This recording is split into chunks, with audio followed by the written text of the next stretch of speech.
Because when they were in the wilderness, they asked Moses, why did you bring us to die here? Mbona hukutuacha kule tukule marege? Mbona hukutuacha kule tuishi ile maisha tulikuwa tunakaa mzuri? Because they were still held. Are you still held? Ask your neighbor. Are you still held? Bwana Yesu asifiwe sana. Tukiwa huko katika ulimwengu wa Marastafari, we used to sing this song. Emancipate yourself from mental slavery.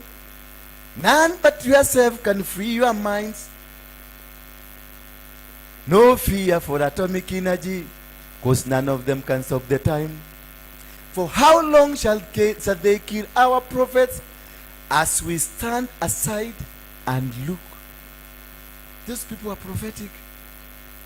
They were prophetic, but they were prophetic while they were smoking ganja. Hallelujah. They are dying because their prophets are being killed by who?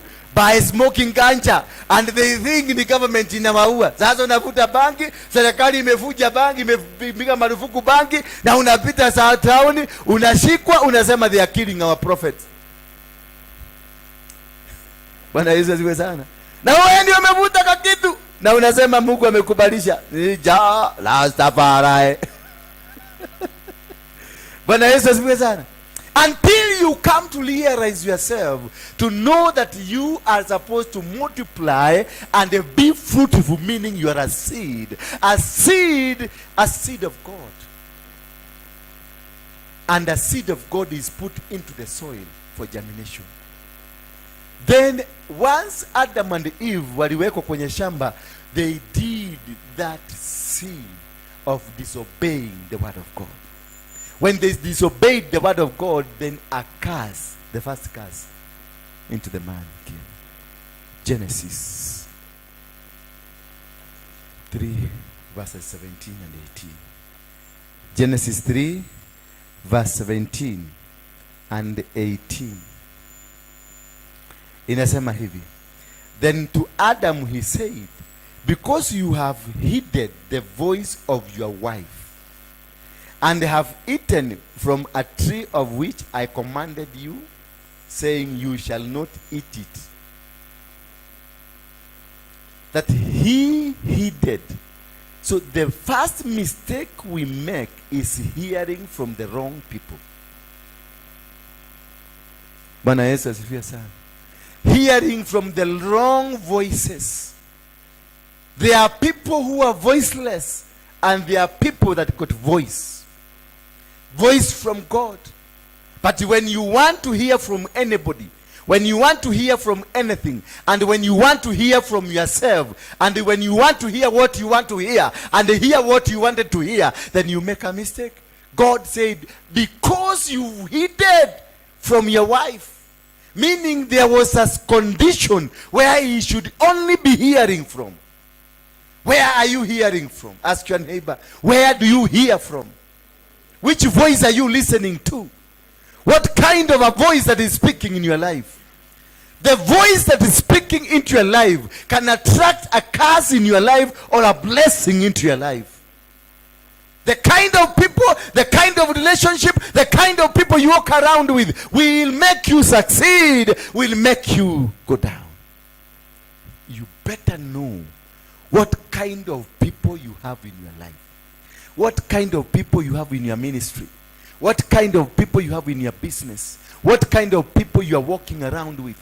Because the Bible says that if you want to know that person, not even the Bible, that is natural. If I want to know you, I'll just call you, get me your two friends. I'll know who you are. Bwana Yesu asifiwe sana. It is very important. What kind of a voice? The voices that we listen to, they will lead us somewhere, or they will destroy us. They will make us succeed, or they will make us go down. They will make us conquer, or they will make us be conquered. They will make us become, or they will make us be destroyed. The voice of the people who are in your life, they are more important for your direction. Because they can misdirect you. That woman that you call your wife, that man you call your husband, that person you call your manager, that person you call your teacher, that person you call your buddy, that person you call your girlfriend, your boyfriend, whatever you call them, that person will mislead you or will lead you. The voice that comes from those people might be dangerous voice, might be destructive voice, and all might cause you to be cast. Bwana Yesu asifiwe sana. The curse is brought in not by yourself, but by an external force. That is the why the devil will want you to abuse your mother. That is why the devil will lead you to do something that will make your seniors to be unhappy. Adam, the devil did not go to Adam.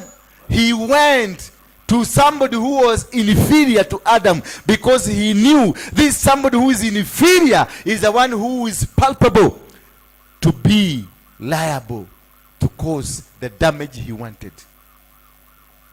So your friends will be brought in, will be dragged into your life so that they can cause the damage they want to cause. They did not go for Adam. They went for Eve. Eve was weaker. And when Eve was easily convinced, because Eve did not come from God, he came from man. So Eve was a weaker link to cause the damage that the devil wanted to cause. And Eve, because he was supposed to help this man obeyed Eve instead of listening to the famous voice that came from heaven. And immediately they sinned. When they sinned, they discovered themselves. When you sin, you are led by the devil himself to discover another you who is not you. That is when they discovered they were naked. Who told them you are naked? That is God asked. He asked them, nani amekuambia wewe uko uchi? Some of this problem you are facing ni wewe imagination. So it was an imagination, because an imagination had been planted into them. Bwana Yesu asifiwe sana. An imagination of nakedness had been planted, and that is only the devil wanted, that imagination. So you are poor because of an imagination. You are suffering because of an imagination. You are crying because of an imagination that you are sick, that you are poor, that you are hated, that you are isolated, that they hawakupendi.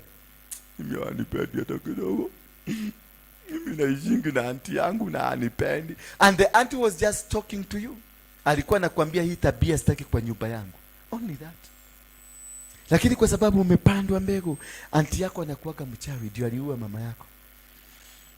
So whatever that is gonna come from you, the word of the auntie will always be negative. So that is the beginning of the curse. And when this man was cast, when this man was cast, it became so serious that it affected you until today. Wow. Then to Adam he said, let me repeat it again. Then to Adam he said, because you have heeded the voice of your wife and have eaten from the tree of which I commanded you, saying you shall not eat of it. Now listen. Cursed is the ground for your sake. So the voice that you listen to will cause your ground to be cursed. So the kind of people you are walking with will cause a blessing in you, or will cause a curse in you. Because of listening to another voice, not the voice of God, then this will befall you, this curse, and the ground will be cursed because of you. So the being disobedient to the voice of God, this soil is cursed on your side to make sure you don't eat of it, you don't benefit from it, because you were misdirected. You listened to another voice. Ask yourself, which voice did I listen for my life to be the way it is now? These voices are the kind of life we live. the kind of life of prostitution, the kind of life of fornication, the kind of life of hatred, the kind of life that we live that is not godly. It's a voice that speaks to you. And when you have no love in you, it is a fertile ground for attracting a curse, because you will never be blessed if you don't have love. If you have somebody you hate, the Bible says, and you are coming here to give a sacrifice, and remember your brother whom you don't talk to, leave it here, run to your brother. Hallelujah. Run to who? To your brother, and make peace, then come back. Meaning, there is nothing can be heard in heaven if you have a problem with your brothers. Those people who are Christian but unchristian. Those people who are Christian but they hate somebody. Those people who are Christian but they have people they cannot speak to. Those people, they are Christian but they cannot help anybody. Those people who are Christian but they cannot walk with the work of God, with the ideas of God, with the plan of God. Your soil is cast. That is one cause of the soil. That is why when your soil is cast, hakuna kazi. Huwezi pata kazi. When your soil is cast, huwezi pata bwana. When your soil is cast, huwezi pata nani? Mzee. Hata mke huwezi pata. When your soil is cast, hata utoke hapa uende Saudi Arabia, utarudi tu hapa maskini. Bwana Yesu asifiwe sana. Because when your soil is cast, it is told, do not give this man anything. Right?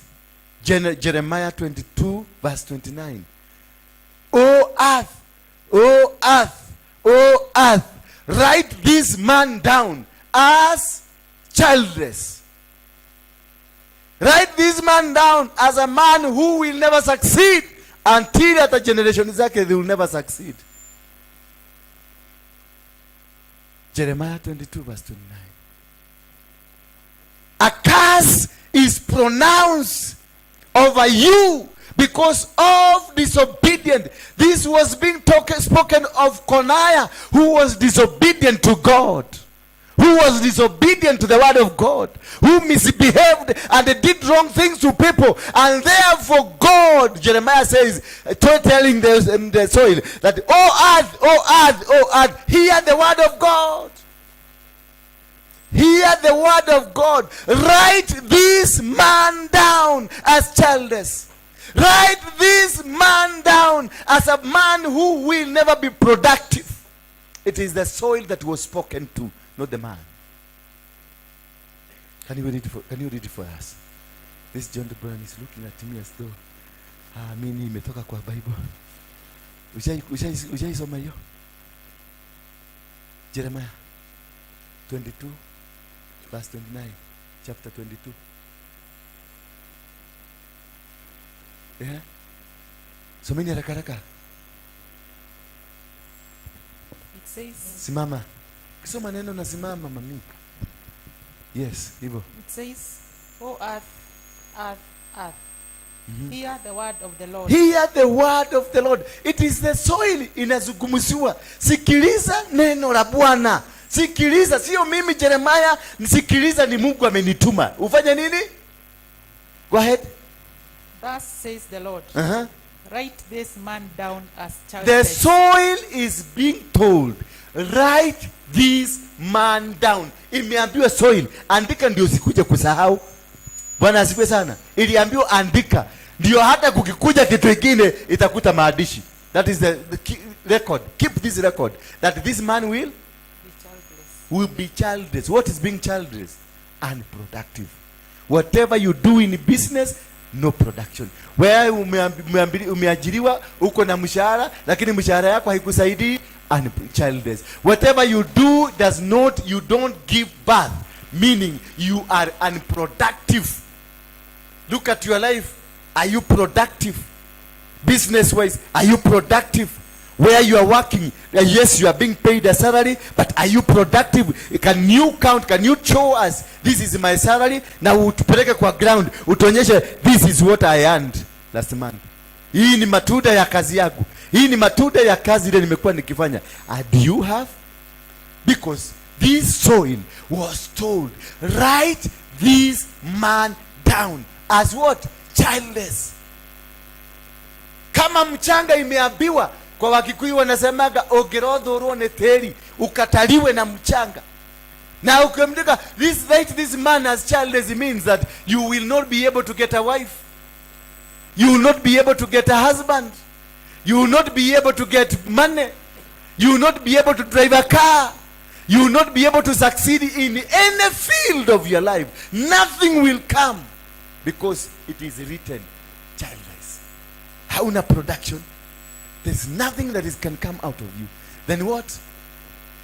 A man who shall not prosper in his days. A man. Na ni so imeambiwa andika huyo mtu. A man that will never prosper in his days. That the rest of your days ambao utaishi kwa hii dunia, there is no prosperity. Hakuna, nothing to show. Yako ni kulia kama ule mtu alituibia kaile kaibo kwa Wakikuyu. Mutheni wa Ngai aturagio ni Ngai. Hallelujah. Hadi mazikini ya Mungu anaishiki hapa. Mungu ndiye anamwekaga hapa. Na ukija nikwambie, huyo Mungu wa umasikini simutaki kwako. Sema amen. Kataa. Ukiambiwa na mtu ati umelala jana asubuhi ukiamuka hivyo akuja kwambia, na Wakikuyu wanapenda kusema hivyo, kulia wale kayari ogeteine ujika mtupu. My God aliniambia I subdue the earth, I dominate the earth. Akaniambia miti kula matunda, akaniambia samaki kula, akaniambia ndege za angani kula, na ziko kama mnaidaka kutafutia ndege za angani guo. Umeshaikutana huko wakivaa mtuba? Ushaikutana ukikopa kile kutafuta guo? Ushaisikia kuna fashion ya nyoni imebadilisha fashion? Bwana Yesu asifiwe sana. They have been kept nicely than you because you are supposed to benefit from them. Zimewekwa vizuri. Ng'ombe yako inakuwa ni ile kosi, lakini hujaisikia inataka fashion ama guo imeraruka, hairarukagi. They are kept better for you. Everything that you see on earth, it was created meant for you, for your success, for your better living, because God wanted you to live a better life. God had a good plan for you. The plan not to destroy you, but to make you strong. Then, this man as what? Who will not prosper in his days. None of his descendants. Hata uzao wako, asante kaa chini, hata uzao wako hautafaulu. Unakuta kwenu mmezoea poverty mpaka mmekaa poverty, and you think that is normal in our family. Mwambie mwenzako nimekataa.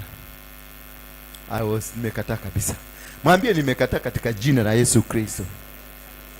That is a curse. When the soil is being told, write this man down, it means permanent. It is permanent. Na alisema hear the word of God. Why? Ukisoma huko nyuma utasikia what these people did. They refused to hear the word of God. Only the word of God can cause you to suffer and can also cause you to prosper, because it is through the word of God I'll prophesy. It is through the word of God I'll bless, and God blessed them. Bwana Yesu asifiwe sana. And God told them, do not eat this. But they refused to hear the word of God. Do you hear the word of God? Do you listen to the word of God? Do you listen to the plans of God? Do you listen to what God wants you to be? And that is why you can see we have diseases. And these diseases have been given a good name. Lifestyle diseases. Sema lifestyle diseases. So they are not, that is not a disease, but a life. You have changed your lifestyle. That is why when the children of God abandoned or suspended the covenant, they lived for 40 years in a life of suffering. When you suspend the covenant of God, God will get out, because the covenant is binding. Covenant is binding. When you have a covenant with me, I'm binding with you. Therefore, whatever we agreed will be fulfilled. And God agreed with the children that He created, Adam and Eve, that they will eat the fruits of the earth and they will benefit, they will rejoice. And he has good plans for us. Or if you have abandoned him, it means the good plans he had for you will not work, as the contract has been cancelled. That is why you are suffering. Is your contract with God binding? Ask your neighbor. Is your contract with God still binding? Can you go to God and claim and tell God, we agreed this? Because God is a promise keeper. Whatever he promised you will come to fulfill. He said, I will never forsake you nor leave you. I will walk with you. Hata kama utakuta kwenye bonde la mauti, nitakuwa na wewe. Hata wakati utakuwa mgonjwa, nitakuwa na wewe. Ukikuwa ukifanya hivi, nitakuwa. God gave promises, these promises, that is what we are walking on. If we are walking outside the promises of God, then that is a sinking sand. So are you built on a solid block or a sinking sand? When you're operating under soil curse, you are operating on a sinking sand. Meaning there is nothing you will do in this world and succeed. Hata tukutoe hapa tukupeleke Amerika, uandikwe na huyu mzee ako State House, anaitwaje? Biden. Hata ukae kwa Biden na wewe uambiwe wewe uchukua mashini ya kuprint note, bado you still be poor. Hata tukutafutia sponsor ako na mabilioni, you will still be poor. Because the covenant between you and God is broken, and you are operating under a curse. And when you are operating under a curse of the soil, it means the soil has been told, write this man down. And it doesn't matter whether it is you or your parents. It could be it is your great grandfather who misbehaved. And these curses are caused by what we call a generational sin or a spiritual sin. A spiritual sin, it is that which was caused by Adam and Eve by eating this fruit against the desires of God. When you do anything that is against the desires of God, you attract a spiritual sin, because you will be grieving the Holy Spirit. And when you have grieved the Holy Spirit, it means the suffering in you will go until the 10th generation. When you grieve the Spirit of God, the suffering is not 5 generations, but 10 generations. Hallelujah. I know. Am I being too heavy for you? You're getting me? When you understand the secret of success, it is the beginning of the wisdom that God gave you. You can never succeed, whether in marriage, you can never succeed in your company, you can never succeed in whatever you do in your ministry if you are operating under a curse of soil. Curse of soil, it carries everything in your life. Bwana Yesu asifiwe sana. What you are wearing is soil. The money you are looking for is soil. The woman you are looking for is soil. The man you are looking for is soil. The children you are looking for is soil. The kind of job you are looking for is soil. So write this man down as childless. This man will never succeed. You'll be seen, you can live as much as you want, but you'll never succeed, because you're operating under a curse. Until you want to know what is the origination of this curse. Some of you are suffering not because you are supposed to suffer, but because you are carrying a name of somebody who killed somebody. And that somebody was cursed by entire clan. That somebody was cursed. You are carrying a name of a woman who did an abortion. She killed. That blood is crying. Hallelujah. When Cain was asked, where is your brother? He said, am I my brother's keeper? And God said what? The blood of your brother is crying. Ask your neighbor, kama ni mwanamke muulize, ushai kutoa mimba?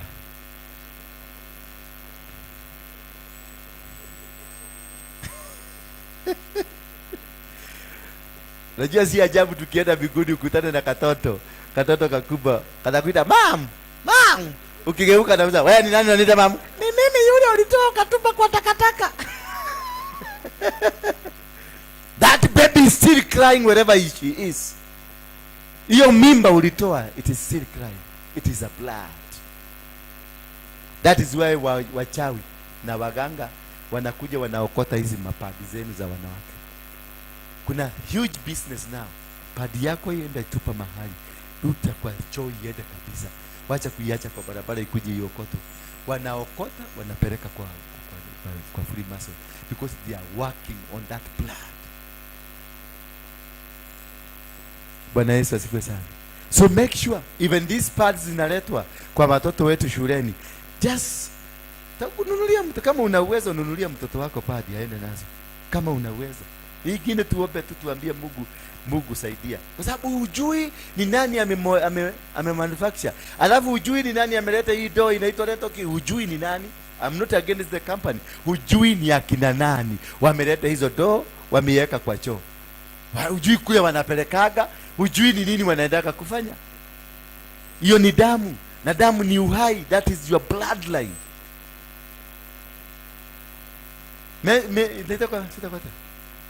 Menstrual. Hiyo inaitwa hivyo. That is alive. Ni kitu, damu yako ni muhimu sana. Damu yako ndio inatumika kufanya covenant. Wanachukua wakiokota, juzi hapa tulichukua vichokora hapa. Walikaniambia kazi ile wanafanya ni hiyo ya kuokota pads za wanawake. Nikamuuliza ni nini? Zinapelekwa mnaenda kutupa wapi? Hapana, kuna jamaa anakujaga na Range Rover anazichukua jamaa. Bwana Yesu asifiwe sana. Because there is power in the blood, and this blood, it is a product of the soil.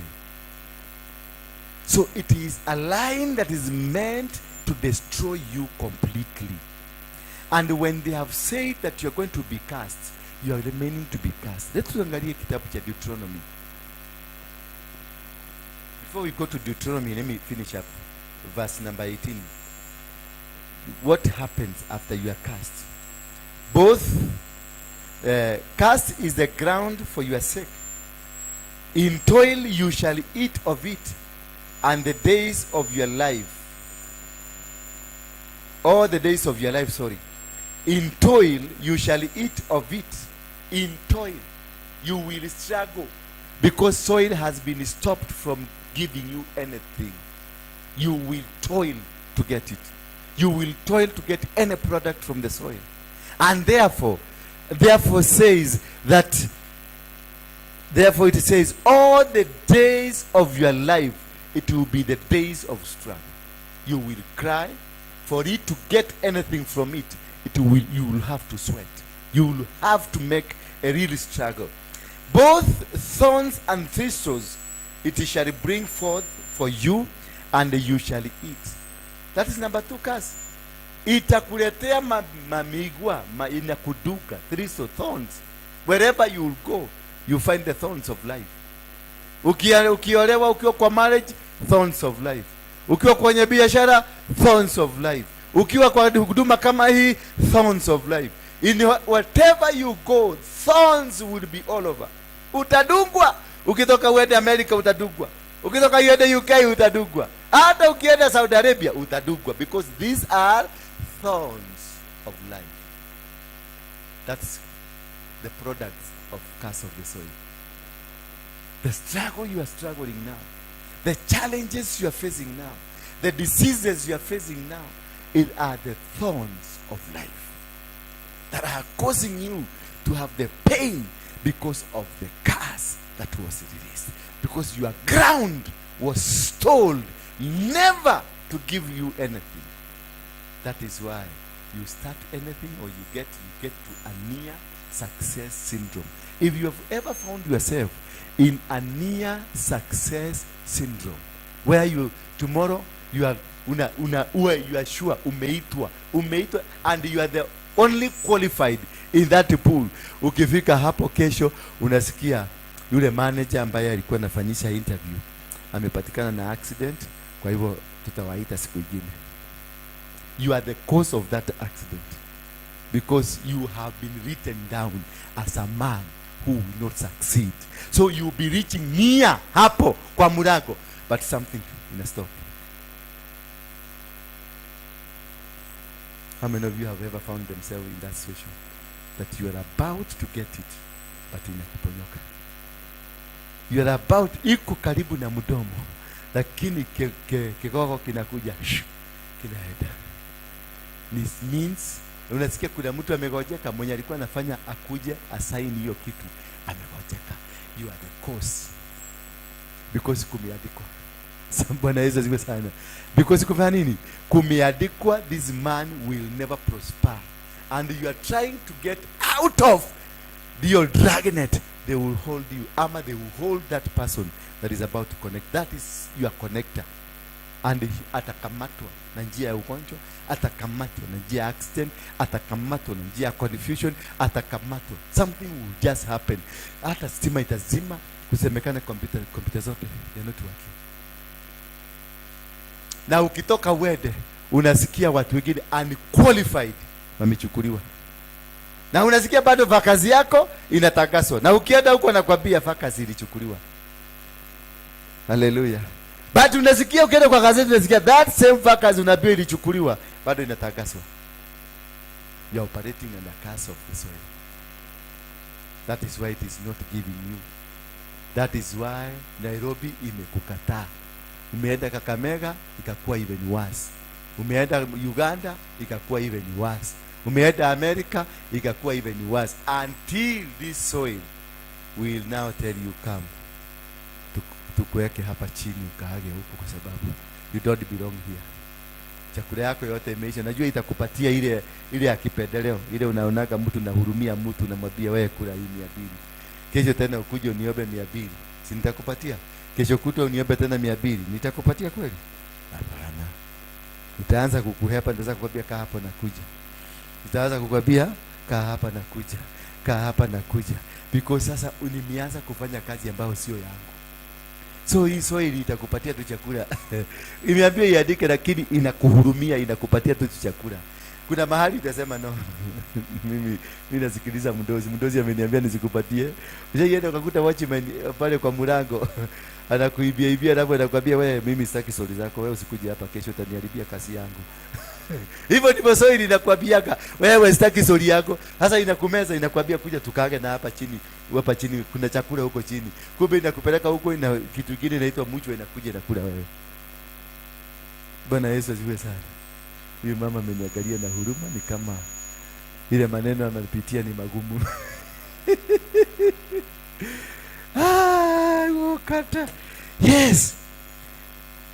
In the sweat of your face you shall eat bread till you return to the ground. In the sweat of your face utakula mkate mpaka utaingia kwa mashimo huko chini. That is how ruthless it is when it is written that you will never succeed, that you will never be blessed, that you will never make it in life. That is how bad it is. That is why you are suffering until today. That is why the soil has refused. It is not, si watu wamekuchukia mami, ni mchaga kumeandikwa. Wanasomanga, wanaona kumeandikwa usipatie huyu kitu. Unaenda kampuni fulani, ninaweza kukutafutia mpaka kazi saa hii, lakini ukifika huko na niko na influence, nimepiga simu, ikifika huko labda ukipita hapa ushikwe na askari wakaje kwa sababu umetema mate. Only that.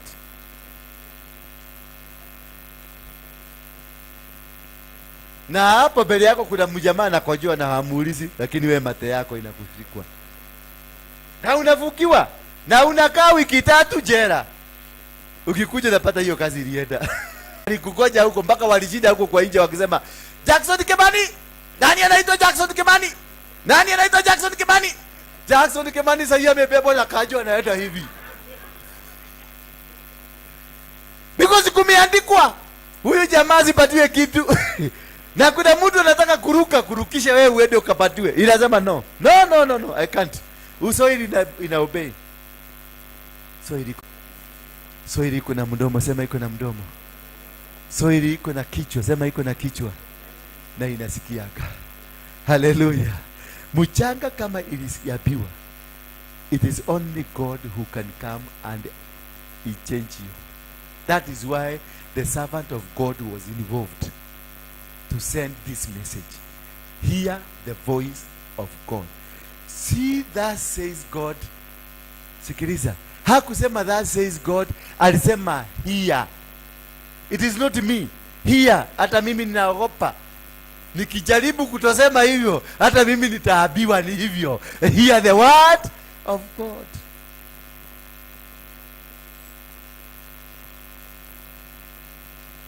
Inaweza kuwa mchanga yako ilifugwa ndio unahangaika. Inaweza kuwa mchanga yako ilifugwa imeandikwa, here is the word of God. Could you be suffering? And they are saying, till you get out of this world. This is what he's saying. Yeah? In the sweat of your face you shall eat bread till you return to the ground, for out of it you are taken. For out of it you are taken. So imekukataa mpaka imekwambia msai, come back home. Hiyo kahawa ilikuwa ya mudheni. Bwana Yesu asifiwe sana. Out of it you are taken, meaning everything that you have belongs to it, and it has been told, don't give him. Yes. Notura huko na mahoya. Papa nakemea mapepo. Ule katala magete kereke. Utaobaga, kuomba utaomba. Kama imeandikwa, yuko hoya kama idia. Angalia huyu. Kama imeandikwa, na inaandikangwa kwa sababu ya makosa spiritual. Huyu mzee alijuaje yeye ni uchi? Kwani ni nini hiyo walifanya inahusiana na mtu kujua ni wewe ni uchi? Walikula matunda. Kwani si wagiona uchi kwa mdomo? Bwana Yesu asifiwe sana. Haleluya. Bwana Yesu asifiwe sana. Bwana Yesu asifiwe sana. Ai. Msichana, ulipotea kanisa, sasa umekuja kulala. Buji simpatie tu maji ya kunywa. Hallelujah. And Adam called his wife. Tuachane na hiyo.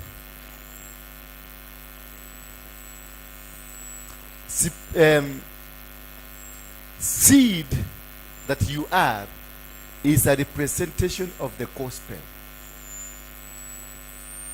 And the sower of the seed represents the presence of God. That's the purpose of God. And that is what makes you become successful. If you know, because you are a seed, you are a seed. Therefore, you should multiply and be productive. If you are not multiplying and you are not being productive, there is a problem. Mwambie mwenzako kuna shida.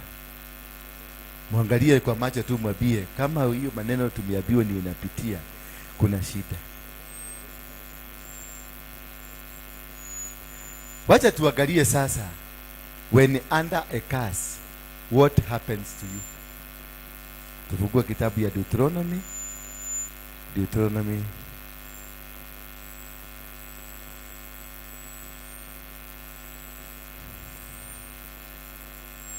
Kitabu ya Deuteronomy. Wewe kuja. Deuteronomy 28, tusome kutoka verse 16. Sasa usikie. When you are operating under curse, what befalls you? Verse 16. Ama tuanze 15. But it shall come to pass, if you do not obey the voice of the Lord your God, to observe carefully all his commandments and his statutes which I command you today, that all these curses will come upon you and overtake you. These curses will come upon you, not only coming upon you, but also even overtaking you. Zitakuwaga mbele yako mahali popote ukienda, unakuta inakungojea. Ukienda pande hii, ukienda Amerika, ukishuka tu ndege kutoka Amerika, ukishuka tu ndege pale tuseme Tacoma huko Isiato, ukishuka tu unakuta zinakwambia welcome, tumekuko hapa, tulikutangulia, hata tumekutengenezea mahali pazuri, pale shida yako itaanza. Bwana Yesu asifiwe sana. Na ukienda huko ulifikia watu na ukauza kila kitu, ukisema nimeenda land of honey and success, lakini ukifika unakuta sasa wanakungojea huko, wanakuambia welcome, kuja ukae hapa sasa, hapa ndio ulimwengu wa shida, because you are operating under rejection from God. Therefore he says, curse shall you be in the city and the curse shall you be in the country. Meaning the city itakukataa, na huko ukienda nyumbani unakataliwa. Ushaikutana na mtu mlikuwa mnasoma na yeye akogeshagi huko, mlikuwa klasi moja, unapitana na yeye alafu anakusalimia na kuambia Kenya hajui unisalimi unaangalia nyuma, unaona ndiye naona mzee mzee wanaliana mzee, unaona mimi ni mzee, kwa sababu kamekuwa kaguka, kamezeeka mpaka kanatembea hivi. Hii imejikuja hivi kwa sababu ya kuchiba mkulima mashamba huko, na kwa sababu ya keraiko ile anavuta huko, kwa sababu hakuna sigara ile, ni ile tumbako kusaga. Kwa sababu ya keraiko ndio mpaka masikio imekuwa ya black, kama unajua ni exhaust ya gari imekuwa ya black. Kamzee kamezeeka, hapo kajui kuoga macho, hizi vitu zote zimechomoka hivi, na nyama zimepotea, macho imechomoka hivi, mifupa imekaa kama nini windscreen. Bwana Yesu asifiwe sana. Mpaka unashinda huyu tulisoma anakukumbusha. Unikumbuke nilikuwa nakaa nilikuwa form 4 notes, tulikuwa na wewe, mimi nilikuwa nakaa hapo mbele, mimi naangalia, unaona kweli huyu anakaa ni kama ni yeye, hata sauti ni kama ni yake, lakini sura hapana, imekataa. Huyo mtu hata ukimpeleka Ulaya, hata ukimpeleka Ufaransa, hata umpeleke wapi, hata change, kwa sababu dunia kwao kwa geshagi imemkataa, hata town itamkataa. Sasa nataka niambie, for example, tusiende bali hii ni moduli wa hii kitu, nyumba ni kama nyumba ka 6x7 square foot, 6x7 hivi haka, mnaona hapa kuna watu wanaishi kwa hiyo kanyumba, si ndio? Na kuna tunyambo tukile tumejeko tunaitwa machabi, kale kanaweka kitanda peke yake. Ukitaka kupika unawekelea stove kwa juu ya nini, ya kitanda, si ndio? Sasa niambie, huyo mtu si anaendaka kwa Orisa, anasema anakaa wapi?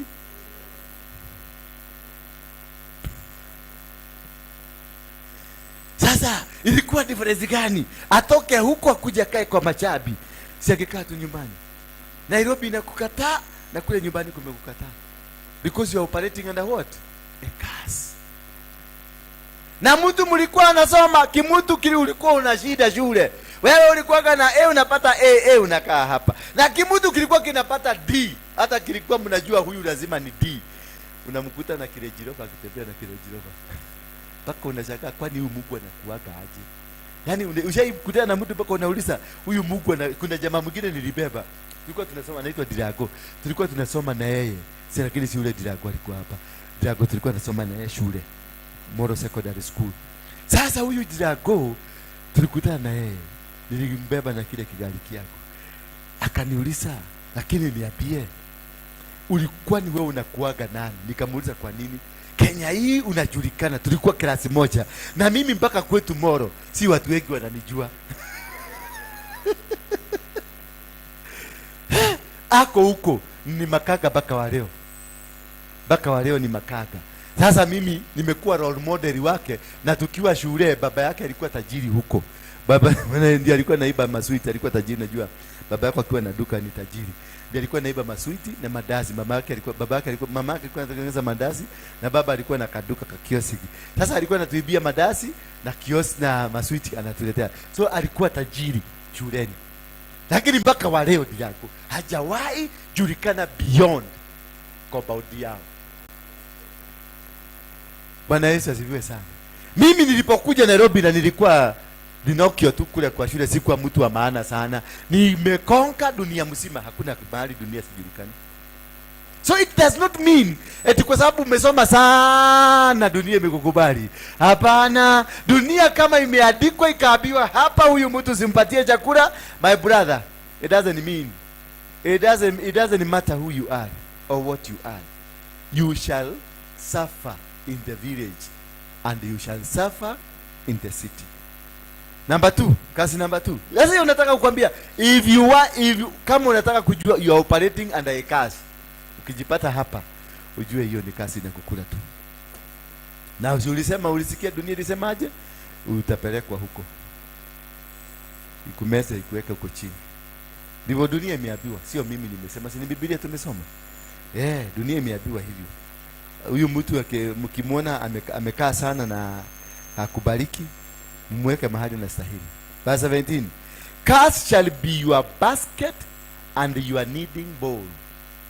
Your basket ni kikapu chako. Kikapu ni mfuko huo ambao umebeba. That your curse will not allow you, na haitakubali, basket yako haitakubali kubeba pesa. Basket yako haitakubali kubeba chakula. Basket yako haitakubali. It will not allow you to carry anything using it because you have been condemned. Ripoti iliandikwa.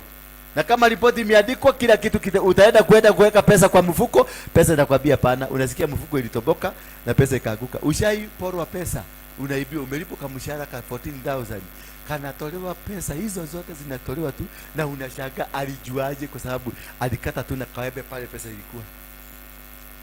Because dunia mchaga ilikataswa na ikaambiwa kijamaa kimechukua. Rudisheni hiyo pesa hapa. Ushaikuwa unapata ndugu yako amekuja, amekuachia pesa 100,000. Ametoka Ulaya, anataka kukuinua. Hapo wakora saa hiyo watalala kwenu. Ni kama walikuwa wameambiwa. Hapana, ni Mungu kule mbinguni. Dunia inaambiwa mtu fulani amepatiwa pesa against plani ya Mungu. Ndani mulete hiyo pesa. You must remain the way you are supposed to remain, because it has been written. Hear the word of God. Hear the word of who? Of God. Wengine unapata mshahara mzuri, kiugonjwa ndio hiyo. Unasikia mnyanyako amepelekwa. Nyanyako na ndio unapenda sana, amepelekwa. Accident aligokwa na ng'ombe peke. Hiyo ndio madharau ya hii dunia. Uligokwa na ng'ombe tua. Mama mnyanya akaanguka na ndoo ya maziwa, akabebwa na ambulance kwa sababu akagogwa vizuri. Sasa ambulance zote itatoka Murang'a, hakuna hospitali ingine itaona Thika, hakuna hospitali ingine itaona kwa barabara. Itakuja kuona hospitali ikifika Agakani, ndio watajua hii kuna hospitali. Kuigizwa tu Agakani unaulizwa deposit kwanza ndio tumutreat. Na kwa sababu unapenda nyanya yako, unasema take them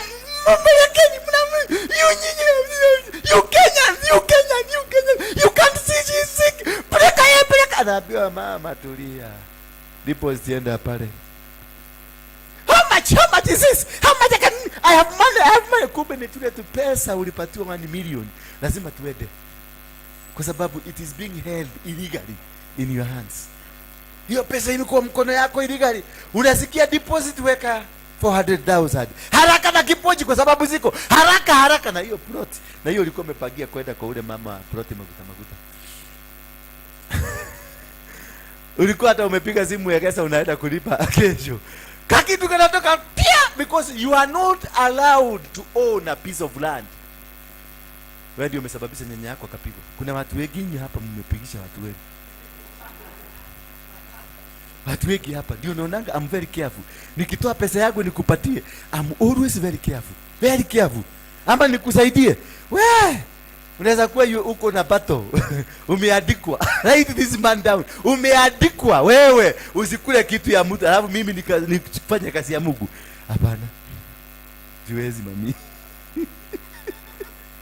Ndio naona kuna watu wanakuonaga wanatoroka because wanakusaidiaga, wanavamiwa na vita, maneno inatokea huko mpaka unasikia ndoa imevunjika kwa hiyo nyumba. Kwa nani? Kwa sababu ya shilingi 500 nilikupatia. Because wanakutaka kuulizwa, hamukusoma kumeandikwa huyu jamaa childless. Hamukusoma kumeandikwa huyu jamaa hata prosper. Wewe ni nani?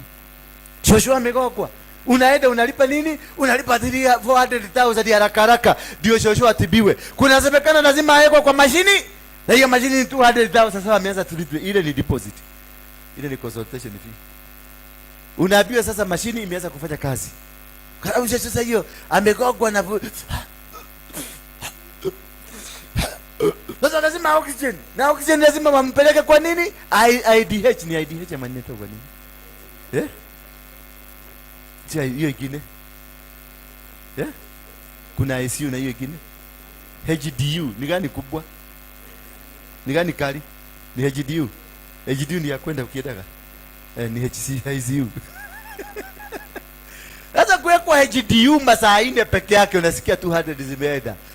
Ulipatia na 400. 200 zimeitishwa. Unakaa kidogo unasema kuna specialist. Lazima atoke ile avenue ama ni wapi? Ametoka kule kwingine. Na huyu akikuja unaambiwa prepare 200. Zimepanda 800. Anakuja unasimo kusema huyo ni wa mifupa, amekuangalia mifupa, kuna wa roho. Lazima wa roho akuje. Pelekwa Karen mara moja. Karen unaitishwa 200, zinaisha. Sasa wakati zimeisha ndio unasikia daktari anakuja na kuambia mama ako sawa. She's out of danger. Bwana Yesu asifiwe sana. Unasikia mama ako nini? Ako sawa. Hata mnaweza kwenda nyumbani. Haleluya. Na ukubuke venye umetukana madaktari. Ni kwa nini? You are illegally carrying a product that you are not supposed to carry. That is why all these problems zimekuja. Na zimekusumbua. Wakati zimeondoka, unasikia kuna shida. Sina shida unaweza kusema. Mnaweza kunirudishia hata kama ni 200. Nasema sishalipwa. Na ulikuwa naambiwa nalipa zinaenda, kuna kulipa cash, ni kulipa na kadi. Sasa utatolewa wapi? That is how umesababishia watu wengi wameteseka. Kwa sababu uko kwenye hii dunia illegally. You are eating the fruit of this world and you are yet you are cursed. Inasema aje? Inasema verse 17 verse. Guys, nimeona mmestuka. Cursed shall be the fruit of your body and the produce of your land, the increase of your cattle and the offspring of your flocks. Cursed shall be the fruit of your body. Umejaribu kuzaa, hakuna. Unasikia miiba ilishika, lakini after 2 months kakatoka. Na ulifanya nini? Ulikutana wakati uliteresa tu, uligenyoka. Ukitoka hapo nje kwenu, ukaligenyoka, ukaaguka na tate hii. It has cost. Mtoto ametoka. Bwana Yesu asifiwe sana. Lakini wakati haujadugwa, uko sawa kabisa. Uko sawa. Kwanza wewe ndio unaibishaga kama vile uko kwa kanisa kwenu.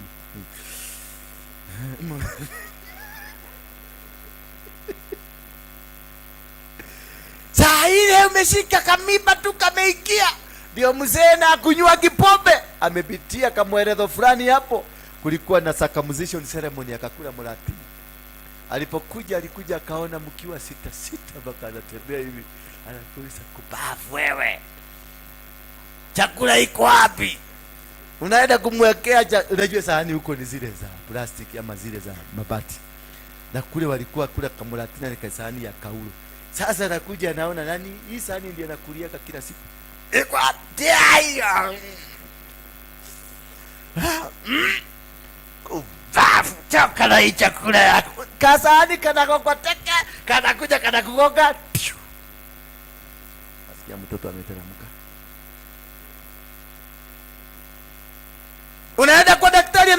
anakupatia madawa. Unasikia alikupa hizi inaitwa misdiagnosis. Yeah? Yeah? Miss what? Misdiagnosis. Anakudiagnose vile sivyo. Inaitwa kwa misdiagnosis. Tuulize daktari. Inaitwa kwa misdiagnosis. Yeah. Nimesoma. Teni kuniona hivyo. Nimesoma. Ni misdiagnosis. Sasa ana kudescribea dawa. Unasemekana uko na typhoid. Na hauna typhoid. Ni tupo. Unajua katoto kakiweza kujijeka kanakuwa na tu problem na tu issue na tu story big.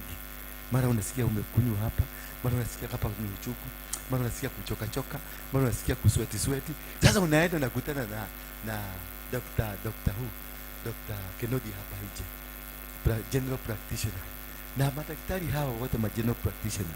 Ukienda tu lazima kuwe na typhoid ama H pylori ama malaria. Ama nini kingine? Ama ingine gani? Yote ama yote pamoja. Lazima uandikiwe. Hauwezi ponyoka huko hivyo, lazima uache pesa huko. Hizo zivyo sana. Sasa ukisikia anakupatia hiyo madawa na nikato na haukujua kakiingia kwa sababu wakati kaliingia ulikuwa hapa bisi ni msi alikuja, alikuwa na lori ametoka Mombasa akapitia nyumbani, akakuja akasema kwa sababu naenda huko tuangalie maneno ndio niende nikiwa safi. Sasa na amewacha bego. Sasa tumbo inakuba. Kumbe ni katoto kanajaribu kujikalisha vizuri, kutafuta position. Hako katoto kakitafuta position hivi. Unaenda huko kwa daktari anakuambia ni H pylori. Anakupatia madawa ile H pylori. Madawa ambayo H pylori ni ngapi? Ni madawa karibu 60. Na anakuambia hata typhoid imeonekana. Typhoid inaonekana na kupatia typhoid. Alafu nakwambia hata malaria, tumiangalia damu yako inakaa ni kama kuna malaria na kupatia na malaria. Sasa nini itasababisha? Si mtoto atatoka. Hiyo ni direct abortion. Hiyo ni abortion. Na unapatiwa chloroquine. Na ukipatiwa chloroquine utameza kwa sababu ni malaria unapambana na unajua chloroquine ndio tunatumia kwa kutoa mtoto. Wala tunatoaga. Hiyo nini nenda? Because the fruit of your womb imekataa. Bwana Yesu asifiwe sana. Nataka nimalize ndio niwaombe ndio tuende kwa hiyo ingine. Nataka uone kama ukijikuta kwa hizi vitu nataja, ujue you are operating under what? Under the curse. That the curse shall be the fruit of your body and the produce of your land. Ushaijaribu kufuga kuku, unakuta neighbor ako na kuku 800 na ni za kienyeji. Wewe umetoka kijiji umekuja na kuku 3. Na hizo kuku unakuta Kenya auya neighbor ilikuja ikakula kuku yako tu. Na kwa neighbor kuku na kuku karibu 50. Na zina na zinapiga kelele mzuri na ziko na mayai, lakini kwako zinakuliwa. You are operating under curse. Dunia imekukataa. Bwana Yesu asifiwe sana. Bwana Yesu asifiwe sana. Na leo ni tamu. The produce of your land, curse shall be the fruit of your body and the produce of your land. The increase of your cattle and the offspring of your flocks, they will not. Unakuta ng'ombe ilishikwa tu na kimogojo ikaaguka na ikakufa. Na kwa semekana ni foot at the mouth. Na ni kwako tu. Kwa neighbor hakuna foot at the mouth. You're operating under what? Curse. Katoto kako kanaenda. Kanashikwa tu na makamasi, kanaanza kukua. Unasikia kivuani. Kanapelekwa IDH hapa. Kidogo nasikia kanipumzika. You lost him. You're operating under the curse. Bwana Yesu asifiwe sana. Umetengeneza pesa mingi 1.5 million, umetengeneza 800,000, 700,000, ukiwa hapo unatumana ziwekwa huko ndio ukuje ununue plot. Unakuta shosho yako na mama yako amekuzaa. Mwenye nafaa kukuprotect. Ulikuwa unamtumia nafanya? Kimutumia. Akikuja anakuuliza, anakuangalia hivi. Sasa amejua umefika tu, unakuta na kusunguka tu akikuangalia hivi. Anatafuta mwenye atakuvamia, anakuangalia tu hivi macho ingine. Bako una shida, neke mami, neke kiolu. Noka. Kotari na ripoti, uko na ripoti utuambie unakuja. Yu waka kugera kena ni kwa kwalite liwa. Sasa unashindwa, umekuja kwenu. Wasamani ya kukuwagi na jua lakini umekuja kwenu. Kumbe ulimtumia tu pesa. Sasa natafuta binu. Na hapa ndio naanza kamgojo anasikia kapresha kamepata. Anaanza kuelekea. Niko tika kirumi. Nitaacha kirumi. Niko tika kirumi. Mogua kake. Ni mogua de mogui. Motieta keteo. La motieta keteo niko tika kirumi. Kumbe nia. You are operating under the curse. Bwana Yesu asifiwe sana. Haleluya. Kama pesa yako imekuliwa na baba yako ama mama yako na ulikuwa unamtumia kwe banki yako, you are operating under the curse. Na hiyo ni mbaya kama ni mzazi alikula. Kwa sababu utafanya nini? Utamudu. Utadu. Na ukiongea baya, ni wale wazazi wanakula kachanga kidogo. Anaseta suruali hivi anaweka suruali kando. Anakojoa shi. Anasema nitaacha kirumi. Anaacha kirumi.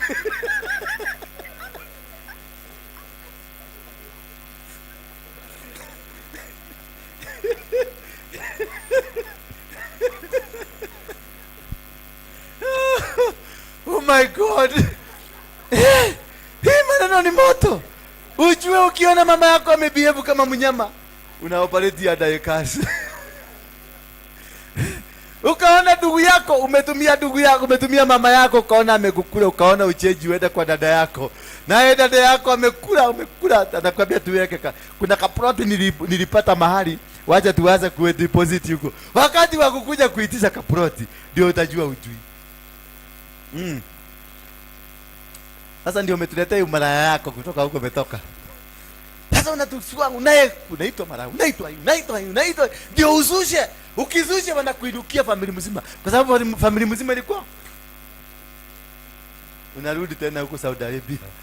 Kutafuta ikini. Ukifika Saudi Arabia, unakuta mtoto wa mdosi amekungojea. Anakuambia toa teremsha suruali. Bwana Yesu asifiwe sana. Unateremsha. Unarepiwa na watu wangapi? 3.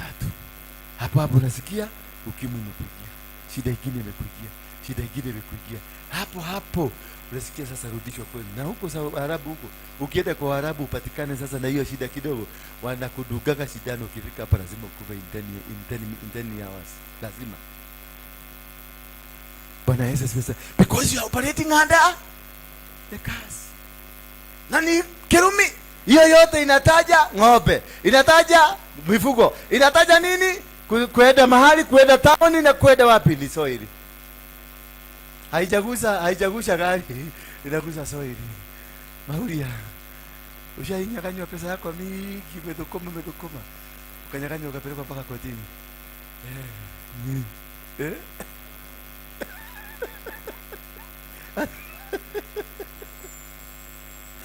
Bwana Yesu asifiwe sana. Verse number 19. Cursed shall you be when you come in, and cursed shall you be when you go out.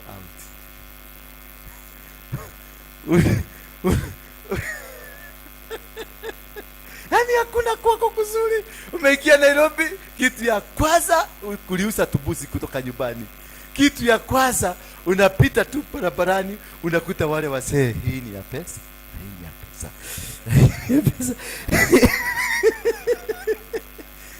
Unaona, yule jamaa amekula 200. Nabia, hii ndio ya pesa. Angalia vizuri. Na hii si ya pesa, na hii si ya pesa. Sasa niangalie vizuri, usiseme mnyang'anywa. Nairobi ni shamba ya mawe, ni shamba ya wajinga wengi wanatembea. Haya inatembeza pole, natembeza pole. Sasa ndugu, niambie ni nini? Sasa unaenda kufungua na kwambia hii si ya pesa na pesa yako zimechukuliwa na naweka kwa mfuko. Haiwekagi bali kingine naweka kwa mfuko. Akwambia haya tuendelee na game. Sasa nafanya hivi na hivi.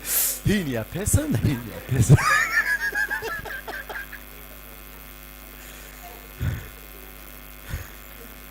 Unaachwa bila hata gururu. Na akimaliza na unaona kotoni imekujwa. kato nikamekujwa. Unatafuta wale watu, mwelekeo yako unauliza wale watu wameenda wapi? Unakuta watu wanakuja haya. Ani ukujua hao ni makoni mani. Ukikutana kama ushawahi kutana na hawa watu, ujue you are operating under curse. Bwana Yesu asifiwe sana. Hallelujah. Verse number 20. The Lord will send you cursing, confusion, rebuke in all that you set your hand to do. Ngapi unakuwa na confusion? Ukiamuka unaamuka na confusion. Ukienda mahali popote unakuta ni confusion, misdirection, misconception. Mahali popote ukisimama unaamuka na confusion kila kitu. Wangapi wamejikuta kwenye confusion? Ina confusion ya kimaisha. Ina mkono wako juu kama umejikuta kwenye confusion ya kimaisha. Haya, kile. Ina tu mkono kabisa. Ina mkono, waacha kuogopa confusion ya maisha. Then you must know that you are operating under the curse. Confusion. Umepata pesa, mshahara umelipwa, lakini unakosa kujua utafanya na hiyo mshahara nini. Unaweka hapa kwa kichwa, hapa kwa kitanda, hapa kwa kichwa ndio upakie. Ndugu yako anakupigia simu, my sister, lakini wewe nimevukiwa nyumba, nataka 2,000. Umelipwa 50,000. Nataka 2,000 peke yake nitumie tu, na hata sina chakula. Unatuma 3,000. Kidogo kidogo. My sister, oh yeah, mtoto yangu ameelazwa kwa hospitali na tunahitajiwa shilingi 5,000, nikopeshe yako 5,000, alafu nitakurudishia after 2 days. Unachomoa. By the time you realize you have nothing kwa hapa, zote zimeenda. Sasa kwenda kuitisha, huyo alikwambia 2 days, anakwambia haki, akata nilikuwa nakuja kwako uniongezeko 2,000, maana hata hiyo hikutosheeko. Then ukikutana na watu wa namna hiyo, ujue you are operating under a curse. Bwana Yesu asifiwe sana.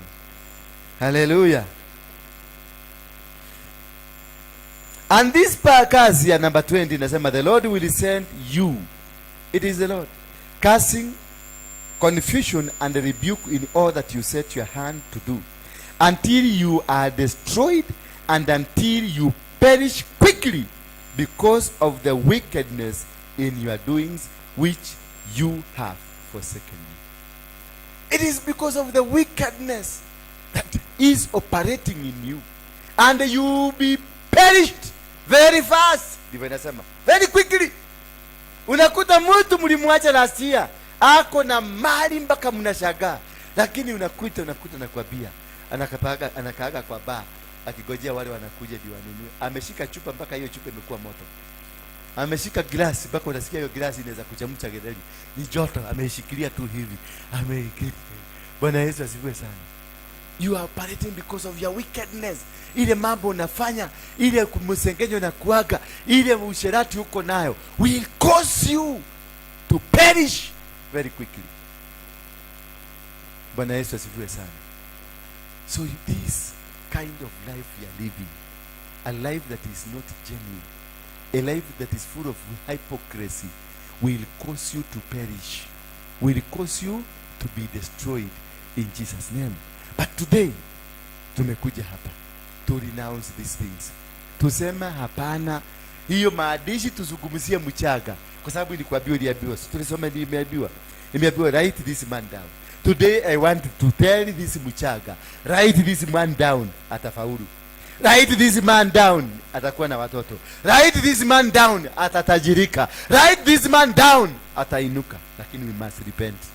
Umesikia? Rebuke because of what? Our wickedness. Ndio imetusababishia hizi shida. Hii shida yote ni kwa sababu tabia zetu si mzuri. Tuko kanisani lakini sisi ni wachawi. Tuko kanisani lakini sisi ni waizi. Tuko kanisani lakini sisi ndio wacheganyaji. Tuko kanisani lakini we are the most dangerous hypocrites. Kama kuna dini ambayo haifai kukua katika dunia hii, ni dini ya Mkristo. Bwana Yesu asifiwe sana. Afadhali watu waba ushai eda mkakuwa mna mchago ya mazishi bili ya Wakristo kanisa, watu wa kanisa muko na mchago wenu. Na huyu mzee kwa sababu alikuwa kama mlevi, na watu wa baa nao wako na mchago wao kwa baa. Pesa gani inakujaga mingi? Ya baa. Haleluya. Kama Mungu angetaka vizuri tu abadilishane watu wa Kristo na watu wa baa. Watu wa baa waende biguni, wa Kristo waende jehanamu. Kwa sababu hapa unaweza kufa jaa, hapa tuko hapa. Unaweza kosa fare shilingi 20 na hiki kijamaa kimebeba 50,000. Ukipita kumuomba na kwambia wewe, huyu mama ni mwizi, huyu mama mimi namjua ni mchawi, anakwanga wa Illuminati. Lakini ukiingia kwa baa unakuta wazee wote wanachaga, wanasema unaona ni makili 20 35 hivi, unakuta 100,000 zimechangwa within 10 minutes. Wacha niwaambie, kesho mtununue kiti moja tu, kiti hapa hakuna hata mmoja atakuja kwa hii kanisa. The hypocrisy ndio inatusababishia hii shida yote tuko nayo. The hypocrisy, it is the cause of all the problem. It is the mother of all the problem that we are facing. The challenges, the wickedness that is in us has caused even the country to suffer. These people out there are suffering because of us, we Christians. Because you are top-notch hypocrites. Number 25 inasema, hiyo tumalizie hapo. Verse 25. The Lord will cause you to be defeated before your enemies. The Lord will cause you. Enemy akiinuka lazima unashindwa. Ugonjwa ikiinuka unashindwa. Anything you do, you'll be defeated because of wickedness and because of operating under curse. Tusimame kwa miguu yetu.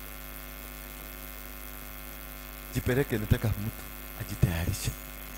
Ujipeleke mbele ya Mungu. Bwana Yesu asifiwe sana. Ujipeleke mbele ya Mungu. Kuna mambo mingi umefanya. Just seek this forgiveness. Ambia Mungu, ninataka kukuja mbele yako. Ndio tukimaliza hiyo ya kuomba, then I will come back here. Tuzungumzie. Kuna watu wamebeba mchanga? Yes. Na mtu aniende anibebee, anituchukulie mchanga ile roundabout. Pale kuna kujaga madevoshi, niletee tu mchanga pale. Tuombe pia Nairobi tuikabidhi kwa mikono ya Mungu. Si ndio? Sasa vitu isikuja hapa tuokose. Worship mzuri. Yes, and I'm coming back.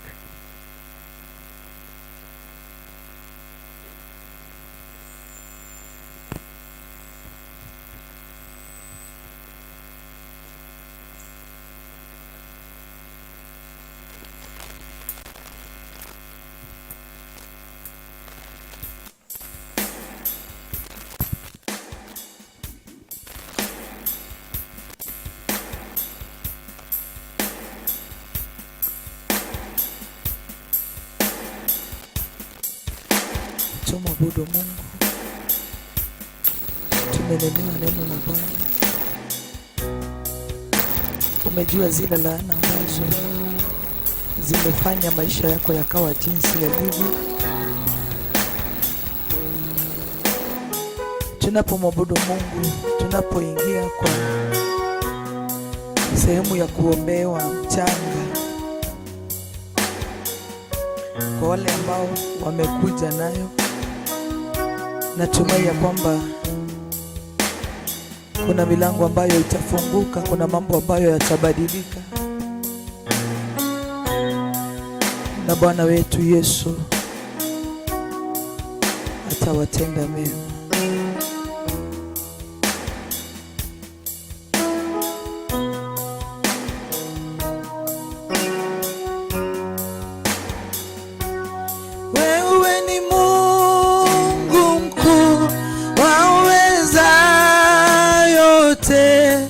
Hakuna Mungu kama wewe. Wewe ni Mungu. Wewe ni Mungu.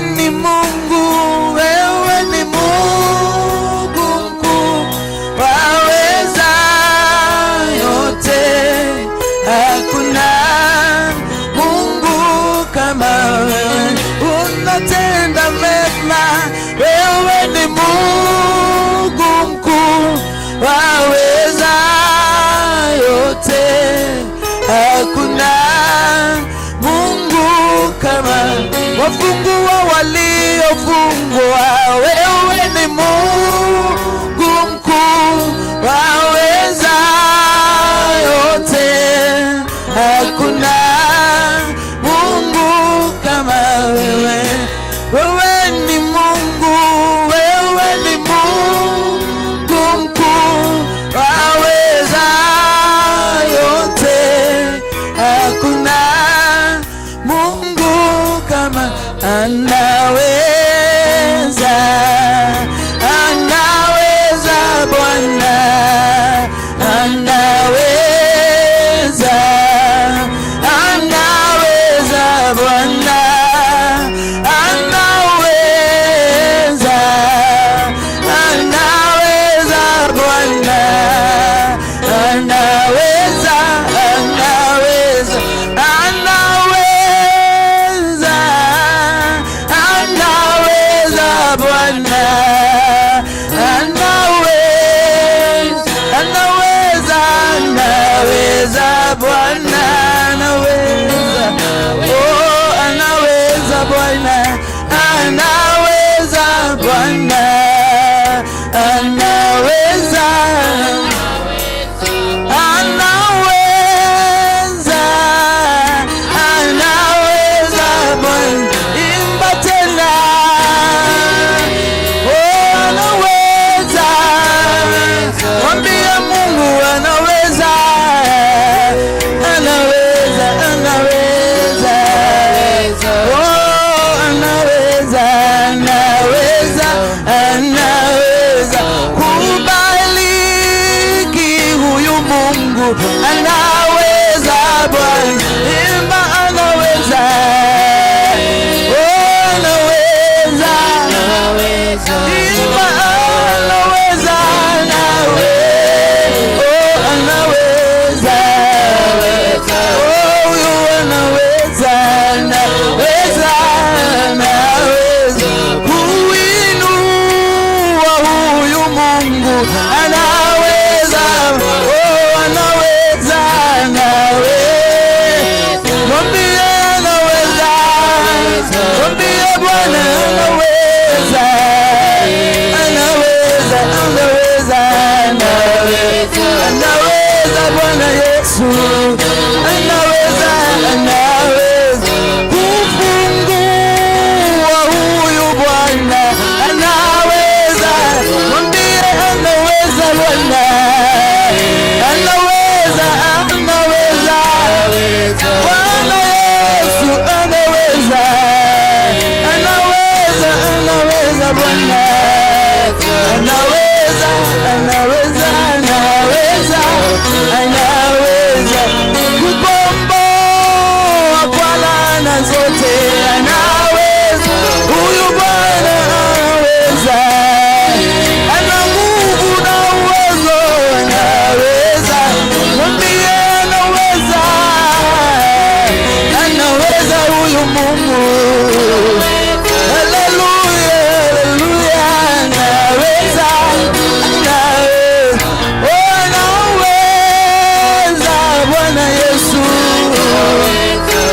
atakuwezesha siku ya leo, Yesu anaweza, anaweza, mwambie anaweza, anaweza Bwana wangu, mwambie Bwana anaweza, anaweza, anaweza, oh, Bwana anaweza, Masia anaweza, ana nguvu, uwezo na mamlaka, anaweza Mwana wa Mungu, anaweza Yesu, oh, tukile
unaweza Bwana. Hallelujah. Unaweza Bwana, unaweza. Ewe ni Mungu unayeweza mambo yote. Jina lako litukuzwe, Mungu wa Israeli. Kwa hakika hakuna Mungu kama wewe. Jina lako Bwana liko imara. Ndiposa tumekimbilia kwako na ili ukatuwezeshe. Asante Bwana, asante Yesu, wewe ni mwema. Jina lako Bwana litukuzwe. Hallelujah. Bwana unaweza yote, wewe ni muweza wa mambo yote Bwana. Unaweza, Mungu ni muweza, Mungu ni muweza, anaweza, aweza yote. Mungu ni muweza, Mungu ni muweza, ni muweza, aweza yote.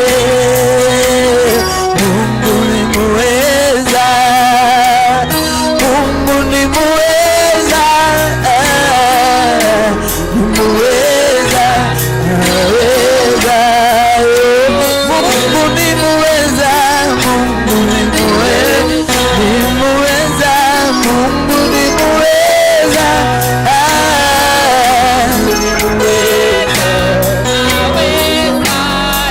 Mungu ni muweza.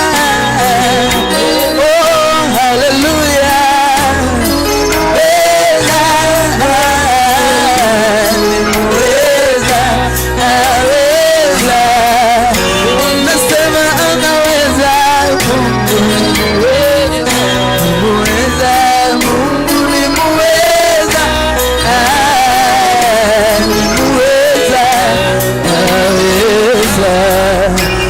Imba anaweza Bwana. Mungu ni muweza, Mungu ni muweza, ni muweza, aweza. Mwambie anaweza Bwana. Haleluya. Mungu ni muweza, ni muweza, aweza. Mwambie anaweza. Mungu ni muweza, ni muweza. Ni muweza, aweza. Mwambie anaweza. Mungu ni muweza, ni muweza, aweza. Mwambie anaweza Bwana. Mwambie ni muweza.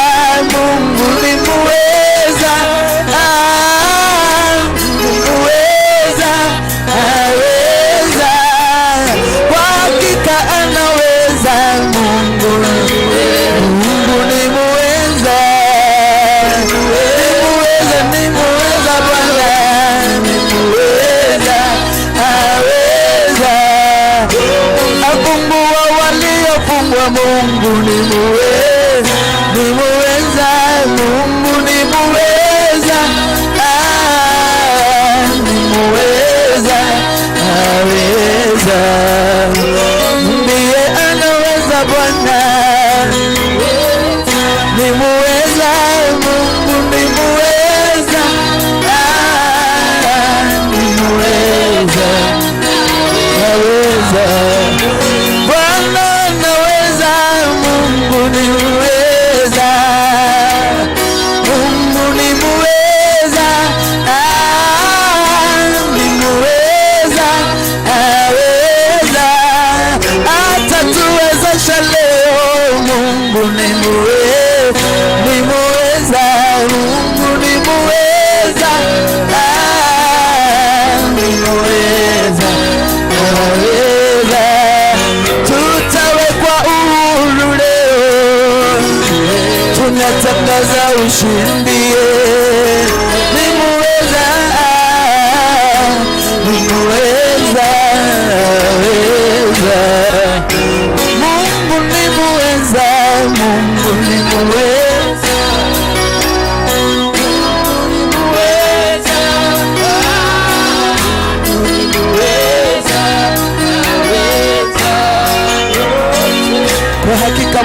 wetu ni muweza, atatuwezesha usiku wa leo. Yesu, ni kwa sababu wewe ni Mungu muweza. Unafanya mambo ambayo mwanadamu hawezi akafanya. Asubuhi ya siku ya leo tunajivunia kuitanishwa na wewe Mfalme. Ni kwa sababu wewe ni Mungu unayefanya mabaya yapita ufahamu wa mwanadamu. Unastahili Yesu, unastahili Emanueli, unastahili Bwana. Unafanya mambo ambayo mwanadamu hawezi akayafanya.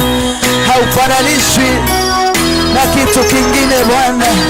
Pokea sifa, pokea sifa. Asante Bwana, asante Yesu.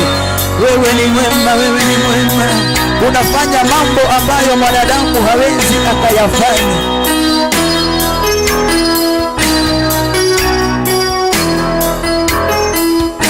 Unafanya mambo ambayo mwanadamu hawezi akayafanya. Hawezi linganisha.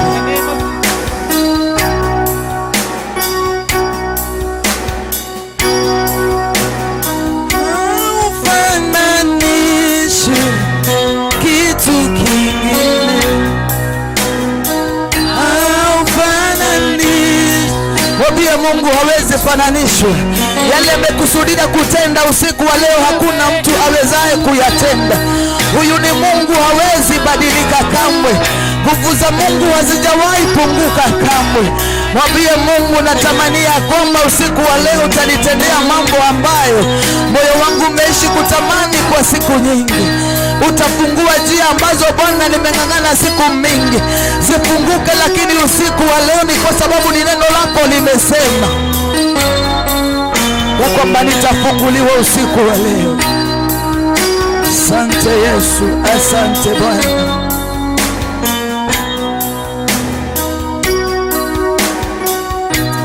Haleluya, haleluya. Pokea sifa, wewe ni mwema.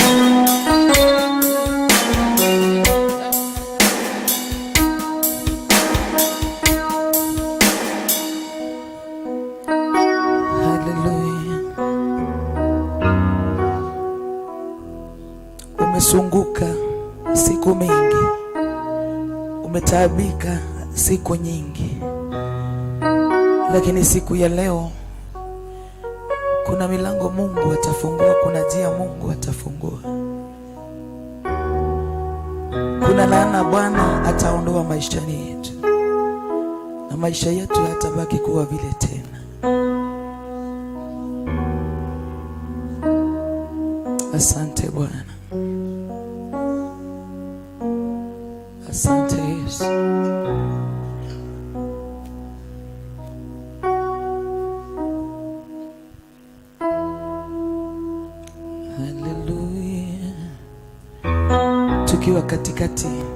Tukiwa katika hiyo hali ya maombi na kuabudu Bwana,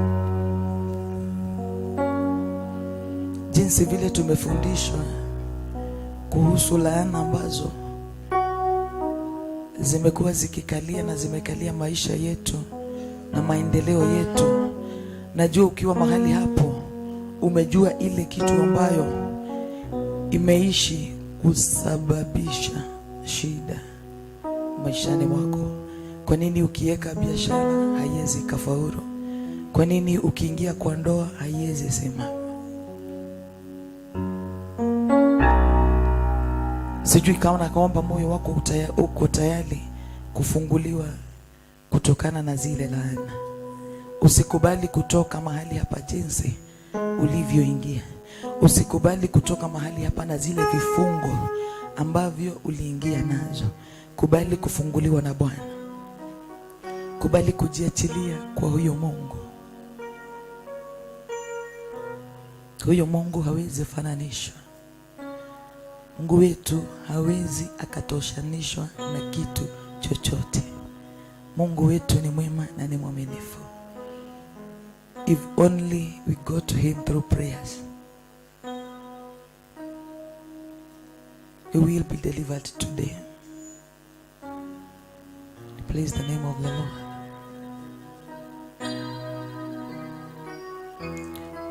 Ukitazama maisha yako yenye umekuwa ukiishi, you can tell the type of a curse that has been operating upon your life. And by the grace of God tonight,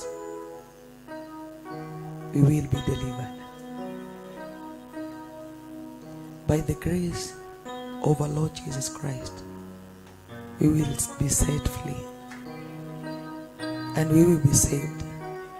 Na tutakuja kushuhudia ukuu wa Mungu ya kwamba ametutendea. Praise the Lord. Kwa dakika ambacho ni chache sana, funga macho yako tu. Tazama umbali umetoka. Vita umepigana, kung'ang'ana umeng'ang'ana na maisha. Umeenda kwa wachungaji, umetafuta msaada, haujapata. Umetoa sadaka, umetoa dhabihu na bado haujafaidika, haujasaidika. Ambia Mungu, naomba siku ya leo na usiku wa leo, let this be my last bus stop. Ya kwamba sitahangaika tena, sitazunguka tena. Ni kwa sababu msaada uko mikononi mwa Mwenyezi Mungu. Unapojifunguanisha kutokana na hizo laana zote, unapojifunguanisha kutokana na hayo madhabahu ambayo yamekuwa yakinena juu ya maisha yako, nataka tu ufungue kinywa chako uambie Mungu, najua wakati ndio huu, siku ndio hii, masaa ndio haya, ya kwamba ulitangaza ushindi, ulitangaza kukombolewa kwangu, ulitangaza kufunguliwa kwangu. Siku ya leo najua kwamba sitatoka na ule mlango jinsi nilivyoingia, lakini siku ya leo najua hii jambo ulitaje mbele za Mungu ambalo limenisubua miaka mingi, ambalo nimeombea siku mingi, mpaka saa zingine umeomba ukaona nikana kwamba Mungu si wa ukweli, nikana kwamba Mungu alikuacha, ni kama Mungu ni Mungu wa kipendeleo. Mwambie Mungu, najua siku ya leo ni siku yangu, siku ya kukombolewa kwangu, siku ambayo nitatangaza uhuru wangu. Na utakapofunguliwa, jamii yako itafunguliwa, ndoa yako itasimama, mambo yako yatasimama, biashara yako itasimama. Kama mchanga wako umelaaniwa, kutoka siku ya leo utafaulu kimaisha, utapata kazi, ndoa yako itasimama, kuna mambo mazuri yatafanyika. Utakuja kusema, ni kweli nimekutana na huyo Mungu, ni kweli mkono wa Mungu uko juu yangu. Kuna mambo ambayo tumepitia, mambo mengi, ili hali bado tumeokoka na tunamwamini Mungu. Mwambie Mungu, ndio najua siku ya leo nitafunguliwa. Haupitii yale mambo kwa sababu haujaokoka, na si mapenzi ya Mungu uishi ukiwa mtakatifu ufe maskini. Mungu atusaidie.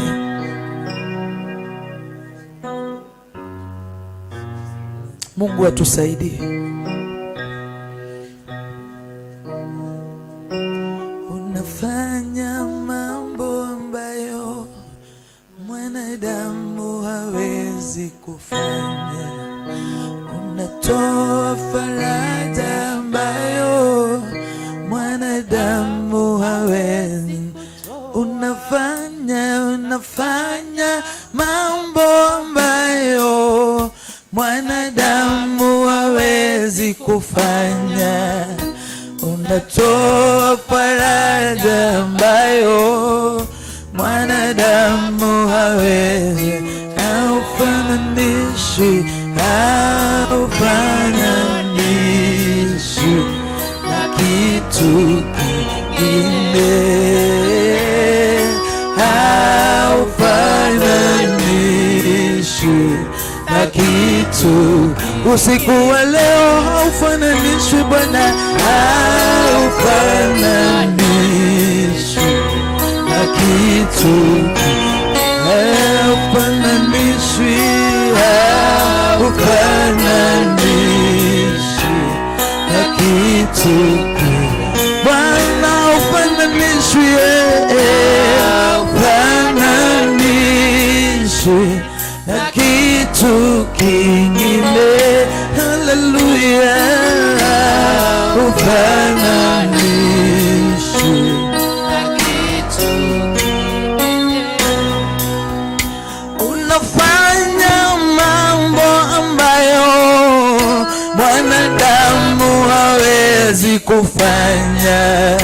Unatoa faraja ambayo mwanadamu hawezi aufananishwi, haufananishwi na kitu, haufananishwi Bwana, haufananishwi na kitu, haufananishwi, haufananishwi na kitu kingi, haufananishwi Bwana, haufananishwi na kitu. Tusimame kwa miguu yetu, wale wanaweza kusimama. Mchanga wako ushike, shika mchanga wako uko nao. Wale nilituma na mchanga, niletewe wapi? Ndio hii.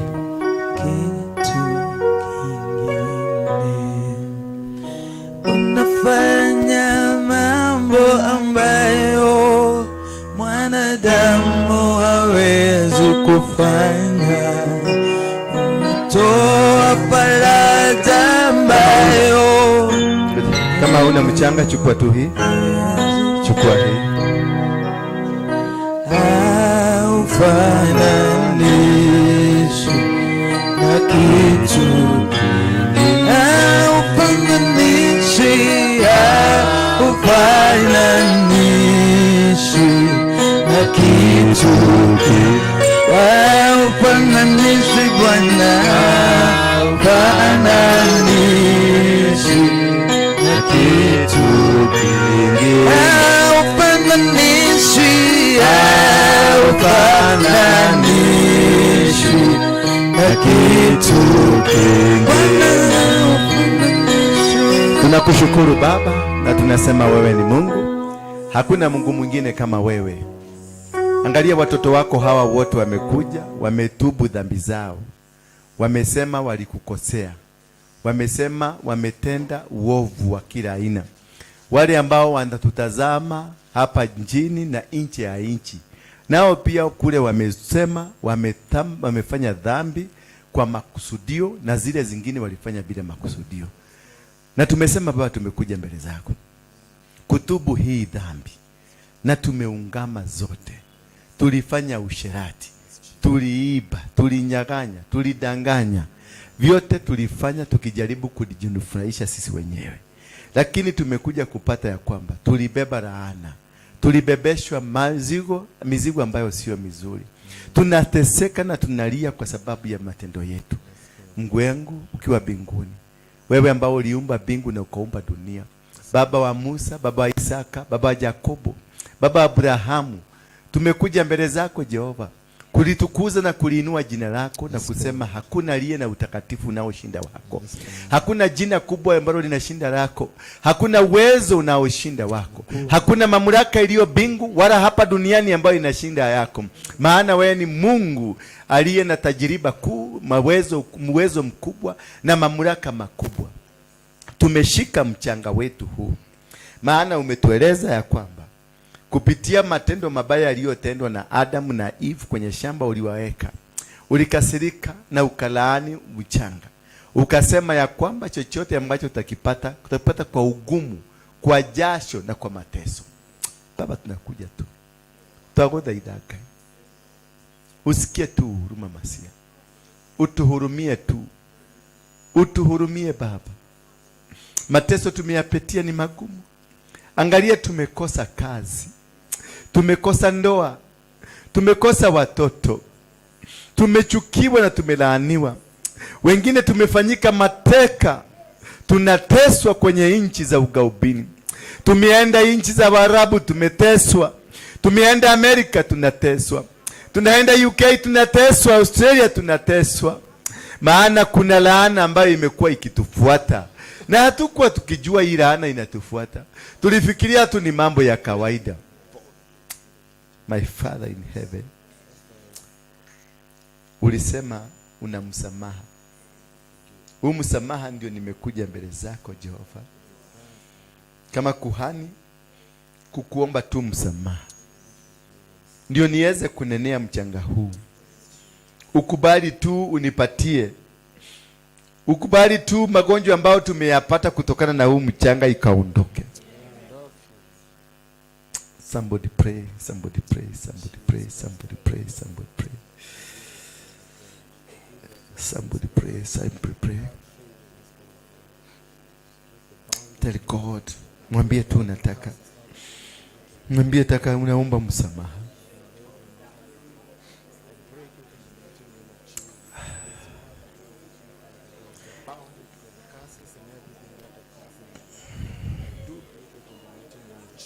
Nasikia watu wanaanza kufunguliwa sasa.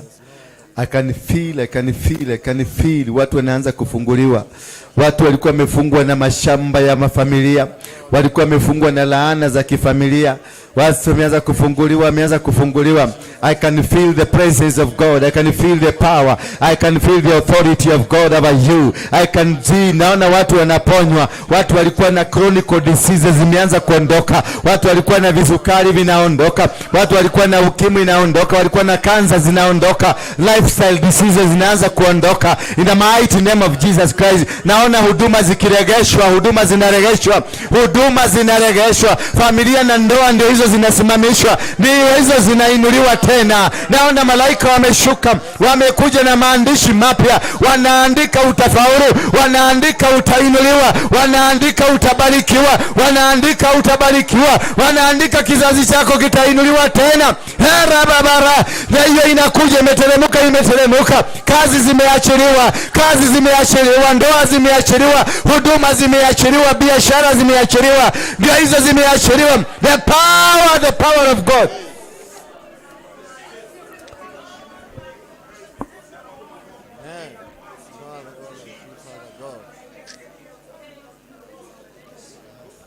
Inua mchanga wako juu hivi.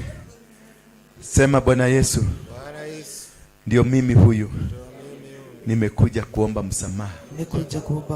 Na unipe mamlaka. Yale ulinipatia. Wakati ulinitengeneza. Mamlaka ya kutawala. Mamlaka ya kuishi. Na mamlaka ya kufanya. Na kutoka sasa ninakuomba ruhusa ninenee mchanga huu. Sema amen. Sema, O earth, O earth, O earth, O earth, O earth, from today, from today, I delete any negative word against my life. I delete any negative word spoken against my family, spoken against my business, spoken against my marriage. From today, anything against me written on this soil has been deleted. In the mighty name of Jesus Christ. Magonjwa aina yoyote yaliyosababishwa na laana ya udongo kutoka leo na iamurisha iondoke kwa maisha yangu. Laana yoyote iliyoandikwa katika maisha yangu, iliyoandikwa kwenye biashara yangu, iliyoandikwa kwenye familia yetu, kutokana na matendo ya wazazi wangu na mababu zangu na waliokuwa zamani, ninafuta matamshi hayo. Sasa angalia mchanga wako, uangalie, waambie mchanga, kutoka siku ya leo uko na mali yangu. Achilia. Mchanga, uko na ndoa yangu. Achilia. Mchanga, uko na pesa zangu. Achilia. Mchanga, uko na huduma yangu. Achilia. Katika jina la Yesu Kristo. Mchanga, Nitasafiri katika nchi za nje, katika miji, katika vijiji, na nitakapofika huko nitafaulu, nitakula matunda ya nchi hiyo, na nitafaulu katika jina la Yesu Kristo. Somebody pray. Speak to it. Itisha kile kitu unataka. Itisha kila kitu unataka. Anything that you've been looking for, anything that you've been yearning to have, anything that you've been wanting to have, inenea sasa, inenea sasa, inenea sasa, inenea sasa. Nenea huduma yako, nenea familia yako, nenea utajiri yako, nenea mali yako, nenea watoto wako wafaulu, nenea mama wazazi wako wafaulu, nenea kila mtu katika maisha yako wafaulu, nenea makao yako hapa Nairobi, nenea hata kijiji, nenea in the village, nenea everywhere. Talk to it. Izungumuzie waliofunga, wachawi waliokufunga, waachiliwe sasa, wakuachilie sasa, maeliminati waliokuinukia wakuachilie sasa. Huduma yako ilikuwa imebanwa, iachiliwe sasa katika jina la Yesu Kristo, katika jina la Yesu Kristo. Ulikataliwa kwenye mji, ninaitisha kibali. Ulikataliwa kwenu, ninaitisha kibali. Walikunyima kazi, sasa kazi ndio hiyo. Walikunyima mali ndio hiyo. Urithi ndio hiyo. Hamba inateremka.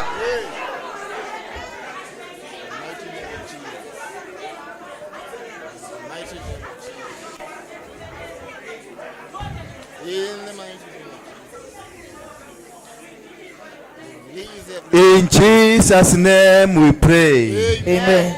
Baba, ni asante kwa maana umetusikia. Yes. Na mchanga umesikia neno la Mungu. Umesikia amri ambayo imetoka mbinguni, ya kwamba hautanizuia tena, na hautazuia kazi zangu, hautazuia huduma yangu, hautanizuia kwenye familia, hautanizuia kwenye malengo yangu, hautanizuia kwenye maono yangu. Kutoka sasa ni amri ya Mungu ya kwamba nitafaulu. Ni amri ya Mungu ya kwamba nitasucceed. Ni amri ya Mungu kwa kwamba nitazaa, nitamultiply, nitakuwa successful katika kila kitu nitaekelea mkono wangu. Ni amri ya Mungu, maadui wangu wote watasambaratika. Walioshika nyota yangu, kutoka sasa ninaiachilia nyota yako. Naachilia nyota yako. Walioiba na wanyang'anya, ninapokonya walioshika nyota yako. Ninawapokonya. Kule Amerika, mchanga ya Amerika ikubali. Kule UK, mchanga ya UK ikubali. Kule Saudi Arabia, mchanga ya Saudi Arabia ikukubali. Mchanga ya Waarabu ikukubali. Mchanga ya wazungu ikukubali. Mchanga ya Afrika ikukubali. Mahali ukiingia ukubalike, ukirudi ukibalike katika jina la Yesu Kristo. Asante Baba, una uwezo na tumenena kama vile ulivyotuagiza katika jina la Yesu Kristo. Somebody say amen. Now you are free. Umeachiliwa. Kazi yako imerudi. Nyota yako imerudi. Waliokuinukia wameshindwa. Waliokupangia maovu wamesambaratika. Waliokuja kukuvamia walikuja kwa direction moja, wameondoka kwa direction 7. Anything that was spoken against your soil, anything that was spoken against your marriage, anything that was spoken against your business, yote imekuwa cancelled in the mighty name of Jesus Christ. Can somebody celebrate now? Celebrate Jesus. Celebrate Jesus. Celebrate Jesus. Celebrate Jesus. Thank you. Put your hands together for Jesus. Put your hands together. Vigeregere. Unaweza kurudisha hapa. Unaweza kurudisha tu hapa.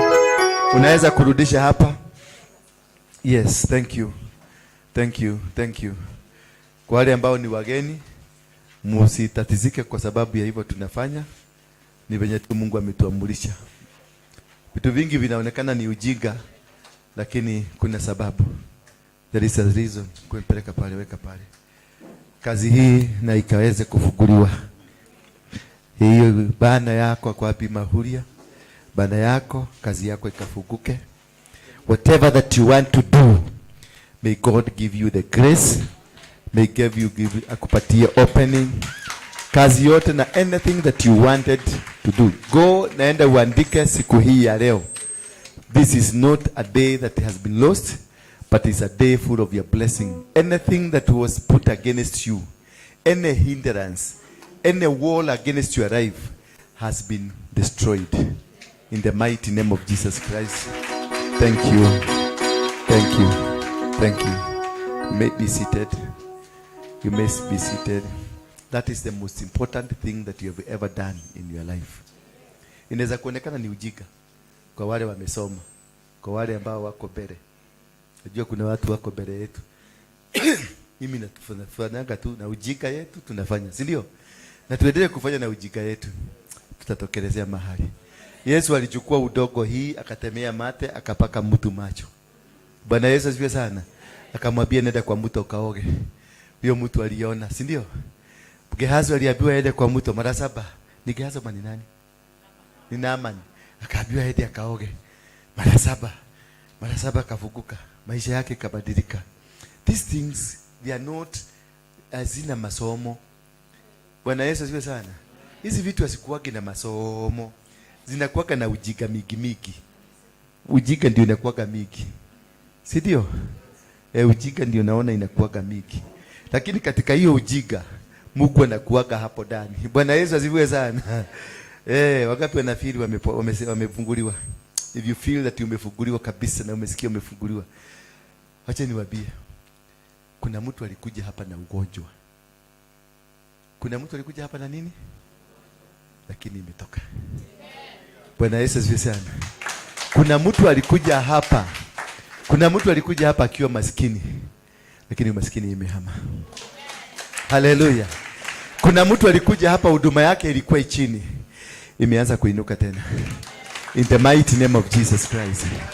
Kuna mtu aliingia hapa kama amechukiwa, kama amedharauliwa, kama ameinukiwa na kila mtu familia. From today they will be scattered. Hallelujah. From today they will what? They will be scattered. In the mighty name of Jesus Christ. Amen. Simumpigie Yesu makofi. Hallelujah. Naona kuna wachungaji njoo mkono kama kuna mchungaji hapa, inua mkono wako juu. Kama you are mchungaji, yes. Inua tu mkono wako juu. Ya Beatrice. Tuanze na yule mama. Wewe. Kuja tu hapa, usalimie watu wa Mungu. Wacha tu akuje hapa. Atuambie venye amesikia. Alafu tutataka tusikie jumbe 2 za watu hapa. Utuambie venye umesikia. Umesikiaje sasa? Tangu kuje umechange kabisa. Good. Pia ni Yesu makofi. Panda pia hapo juu.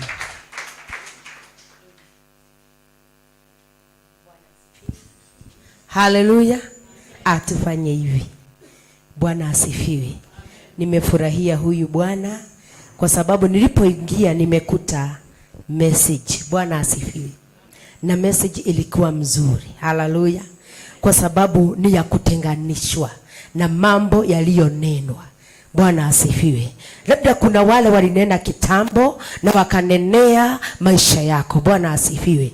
Lakini leo kuanzia saa hii, imagine umetenganishwa na haya mambo yote. Bwana asifiwe. Wakati mchungaji alikuwa mnaongea, nilikuwa nakumbuka ama nilikuwa napelekwa pale, nikakumbuka Gideon. Bwana asifiwe. Maandiko inasema Gideon alitoka kwao, akaenda mbali sana. Bwana asifiwe. Na akiwa kule Mungu akamnenea, akamwambia sasa ninataka urudi kwenu. Bwana asifiwe. Na kenye nataka uende ukafanye ni uende ukaue miungu ya kwenu. Bwana asifiwe. Maana hiyo miungu imefanya usiendelee. Bwana asifiwe.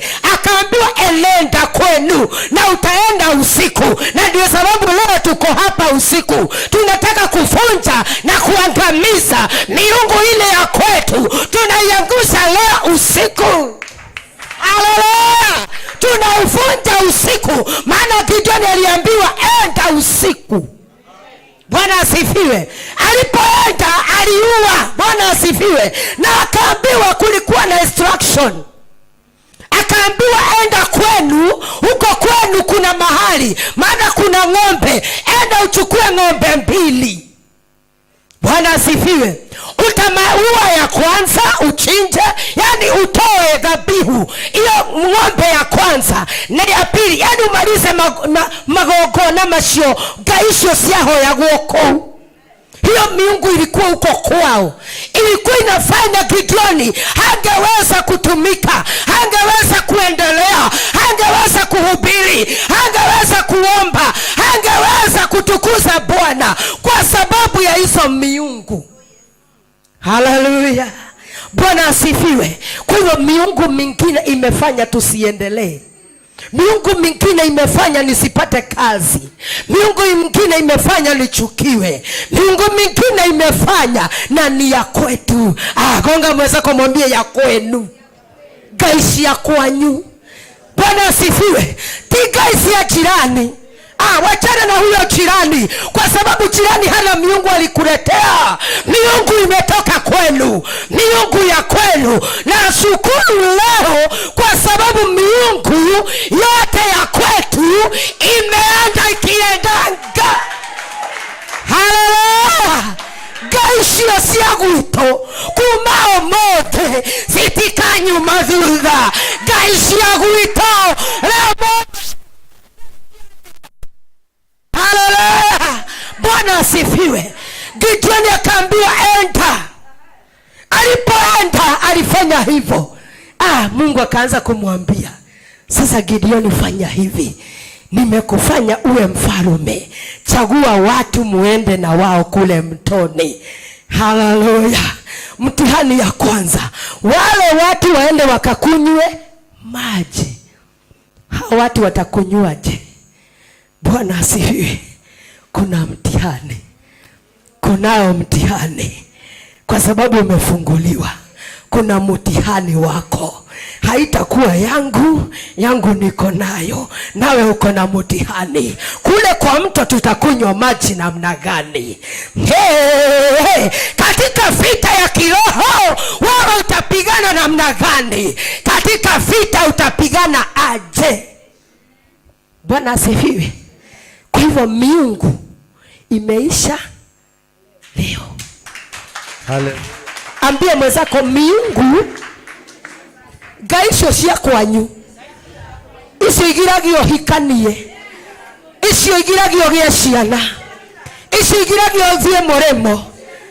Si kuna watu wanaenda wakirudi, yani ni kama kule Amerika ni kama Nairobi. Bwana asifiwe. Nairobi anakisema nataka kwenda shopping UK, anaenda ananunua vitu anakuja. Sio kwa sababu mambo mengi, ni kwa maana miungu hakuna tena. Kwa hivyo kutoka siku ya leo miungu ikiondoka, Nairobi itakuondokea. Zile vita zimekuwa Nairobi, hata hapa kanisani hazitakuwa, hawatawaonea tena. Maana miungu imetoka. Midomo ya watu wanaosema hautaweza kuendelea ikiisha, unapanda juu. Unapanda juu. Bwana asifiwe. Unajua sikuambiwa ni hubiri. Bwana asifiwe. Ilikuwa ni shuhuda. Na nikasikia mchungaji akasema useme venye umesikia. Nimesikia kwamba miungu ile ya kwetu. Ya kwetu. Unajua kwetu ni Kiambu. Miungu ya kwetu Kiambu. Kule kwa familia. Bare ya agasiko. Gaisho siako. Hiyo miungu ya huko. Miungu hiyo ya huko. Unajua wengine wajui bare zao. Wengine wajuangi. Hata ukiwauliza wewe bare yao, familia ya akina nani hata hajui. Kwa hivyo mimi naijua hiyo familia ya kwetu, hiyo miungu wanasema labda kuna wale hawaolewi wakakaa kwa ndoa, wanakaa miaka 5 wanatoka. Haya, hiyo miungu imevunjwa leo. Haleluya! Wale walisema vijana hati watafika form 4 waseme tumefika, masomo tumesoma, kutoka leo miungu imeisha, wataenda university. Bwana awabariki sana, awatende vyema. Naitwa Pastor Jane, na hudumu kule Dodora. Tulikuwa hapa last Friday ya last month sijui last month ama hivyo, na niko chini ya my reverend ako pale, Reverend Mary. Kwa hivyo Bwana awabariki sana, awatende vyema. Mwathani arogocwo. Lakini niseme tu, nilikuwa nahimizwa tu, kigongona ni kiri gharama. Kigongona ni kiri gharama. We wabunjirwo ri ni wagaramika. Ngai amurathime. Haleluya. Bwana Yesu asifiwe sana. Mpigie mchungaji makofi mazuri. Maana declaration zimeanza. When people are set free, declaration zinaanza kujifanya peke yake. Nataka tusimame tu kwa miguu yenu. Shika sadaka yako as we make declaration now. Shika tu. Nimesikia sauti imeniambia Mungu ametupatia mji wa Nairobi. Haleluya. Mungu ametupatia nini? Mji wa Nairobi. Kona zote za Nairobi. Simama tu kwa miguu yako. Simama tu kwa miguu. Kwa wale wanaweza, kama una uwezo wa kusimama, simama. Simama tu, najua mna uwezo, kila mtu asimame. Because this is a very important moment. When the city is given to you. Bwana Yesu asifiwe sana. When the city is given to you. Nimeketi pale nimesikia sauti imeniambia the city has been given to you. Bwana Yesu asifiwe sana. That we have taken over the city. Tunafunika mji wote wa Nairobi. Tunakamata anga ya mji wa Nairobi. Tunakamata barabara zote za kuingia Nairobi na kutoka. Tunakamata and we command wale ambao wamekuwa wameshika uchumi wa Nairobi, wanauachilia kwa ajili yako. Wale ambao walikuwa wameshika kazi za Nairobi, wanaziachilia kwa ajili yako.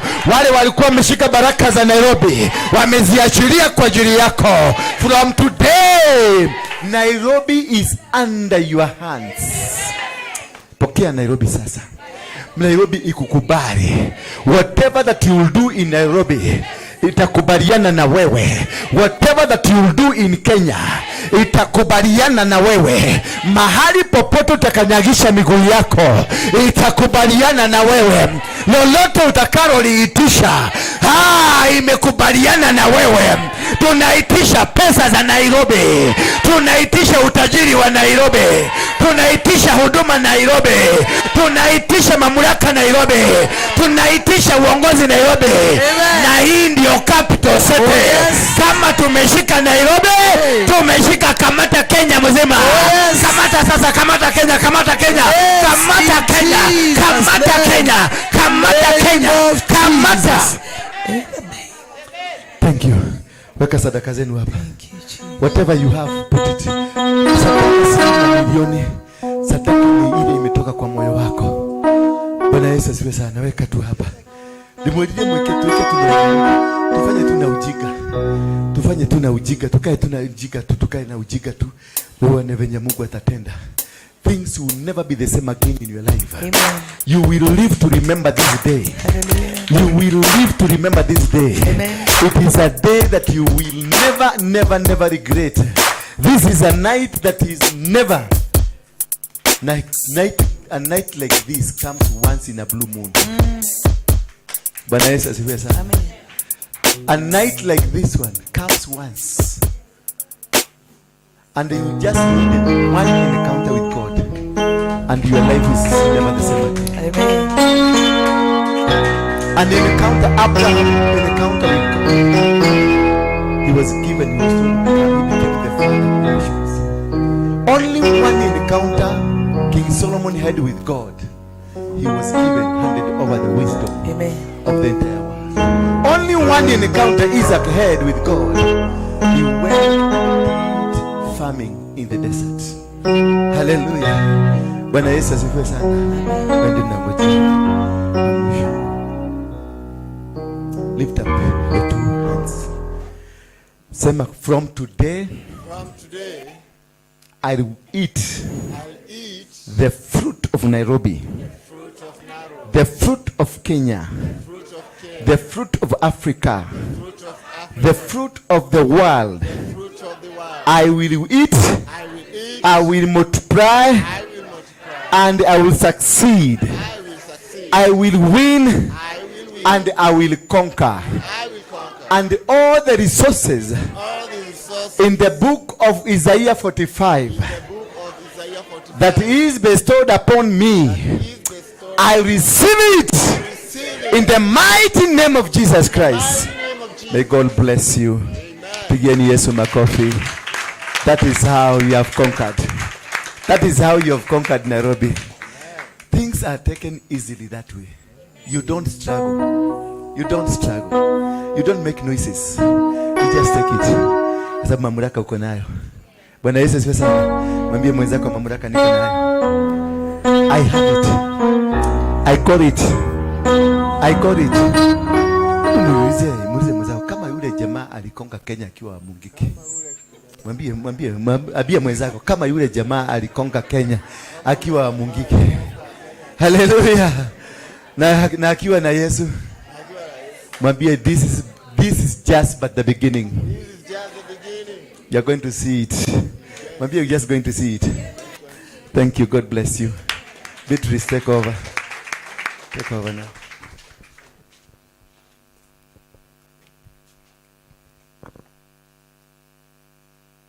Bwana Yesu asifiwe. Naomba tumsifu Bwana kwa nyimbo mbili ili tuweze kutambua wachungaji ambao tunao na tungali bado na neno lingine na mchungaji Meli. So tushikanishe makofi tunapomwalika Prince Steve tuongoze kwa sifa. Joroge Moreithi.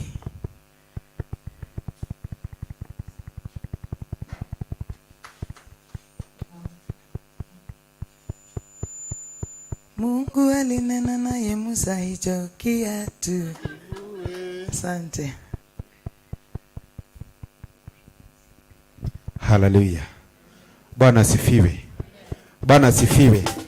Kama kuna madhabahu yamebomolewa sema amen. Bwana asifiwe. Kama kuna madhabahu yamebomolewa tunataka kumsifu Bwana. Bwana asifiwe. Hallelujah. Tutorane na mahida time and season. Bwana asifiwe. Ni vizuri kuperekana na time and season. Bwana asifiwe. Tukianza kuimba nitakwambia piga. Bwana asifiwe. Atumpigie huyo ndugu makofi mazuri. Sasa nataka ugeukie jirani yako umpe high five. Hebu mpe high five nzuri, mwambie kwamba umefunguliwa siku ya leo. Bwana asifiwe. Alafu nataka sasa tuangalie na kwa ofisi ya mchungaji wetu, si ndio? Si ametubariki sana. Bwana asifiwe. Wangapi umebarikiwa na baba wetu wa nyumba? Kama umebarikiwa nataka tuangalishe tu mikono yako pale kwa ofisi. Bwana asifiwe. Tuambie Mungu ambariki na mpe maisha mazuri. Aibosikiliza, na kama ni uramenya wewe na gikoro usiinue mkono wako. Bwana asifiwe. Unajua kuna watu wanakuanga na gikoro. Mchungaji, kuna watu wanakuanga na kinyongo, si ndio? Ati unajiuliza, I wish ni mimi tu ningekuwa pale ninawatilia hilo neno. Bwana asifiwe. Mungu hangewacha uatilie, ilikuwa na mwenye alikuwa atilie. Bwana asifiwe. Rura nago kusemea kwamba Mungu ambariki na mpe maisha marefu. Na mpe maisha marefu. Na nigetha gatuhea kigota kiu. Sasa wenye hawajui Kikuyu watasema aje? Venye nimesema. Amen. Tunataka kumsifu Mungu na nyimbo 2-3 na mimi ya kwamba tutabarikiwa. Twende sasa. Ainuliwe Bwana wa mabwana, ainuliwe ametenda mema. Ainuliwe Bwana wa mabwana, ametenda mema.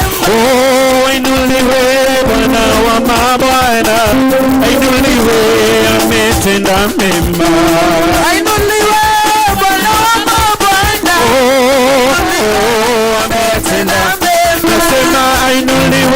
Bwana wa mabwana, ainuliwe, ametenda mema. Inua mikono yako, ametenda mema. Nasema ainuliwe, Bwana wa mabwana, ainuliwe, ametenda mema. Ainuliwe, ametenda mema, ametenda mema, ametenda mema.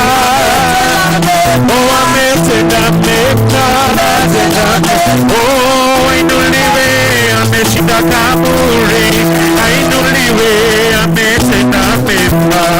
Ainuliwe, Bwana wa mabwana, ainuliwe, ametenda mema. Oh, ainuliwe, Bwana wa mabwana, ainuliwe, ametenda mema.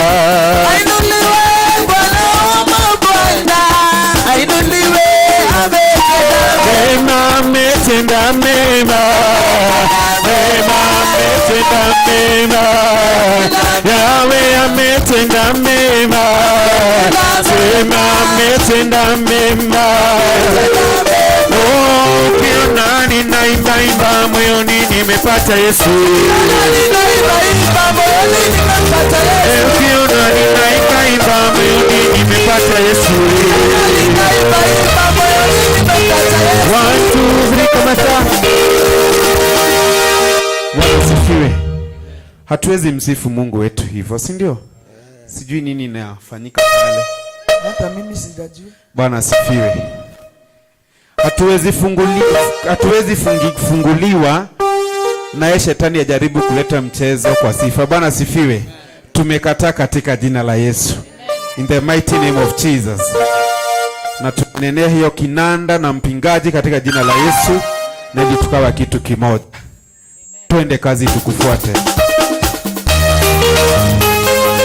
Wapi makofi mazuri kwa Yesu jamani?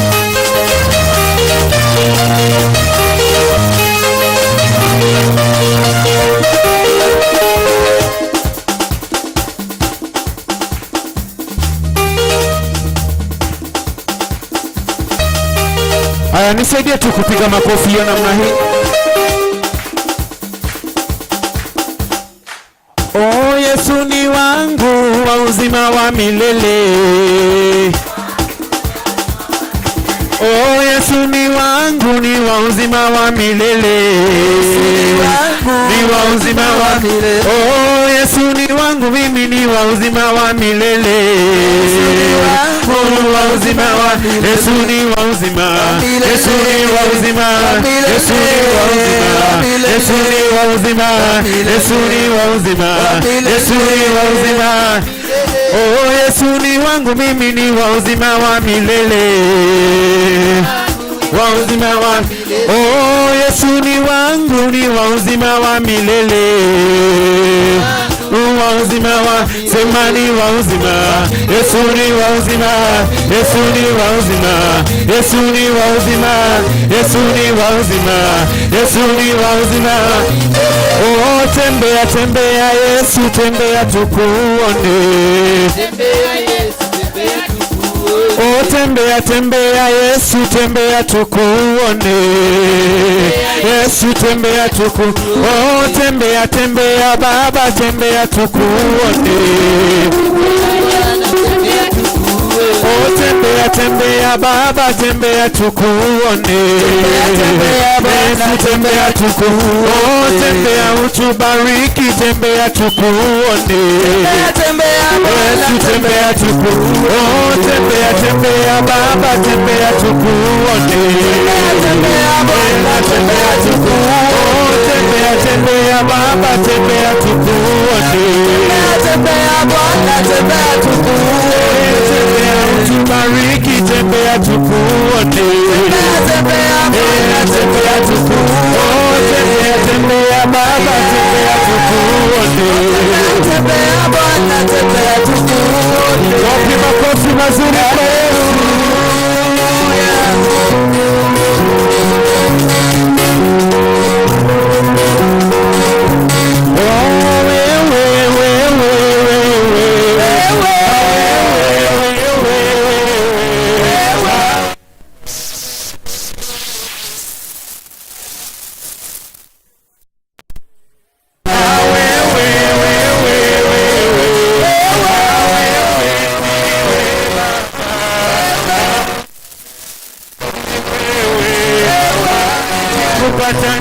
umepata vyote.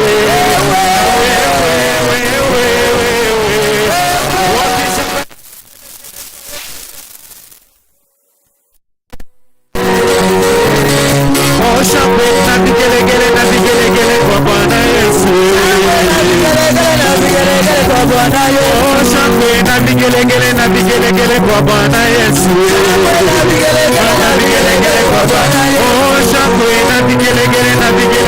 Bwana Yesu. Na vigelegele kwa Bwana Yesu. Na vigelegele na vigelegele kwa Bwana Yesu. Na vigelegele kwa Bwana Yesu.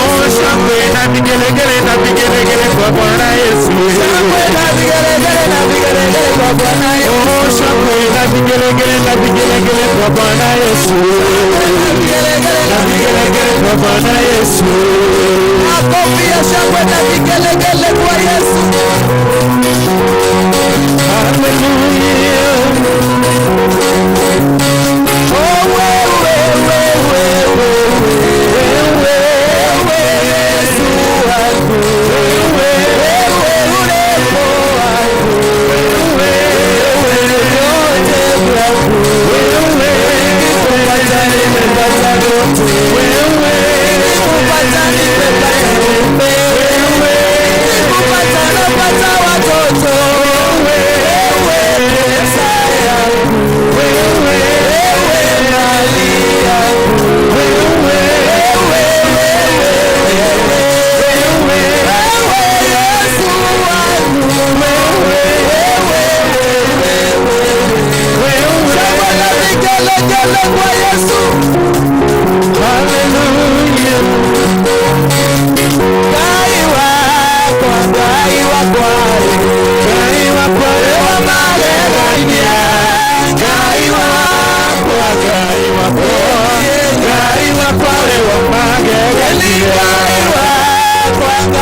Tunasifu wakati mwingine, tafadhali tunakuomba, tunanyenyekea, tunakuomba.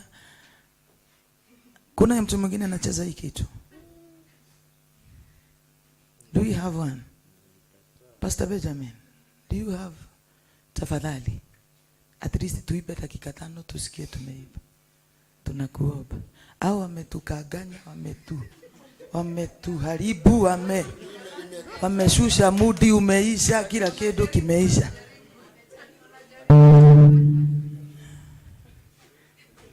Thank you.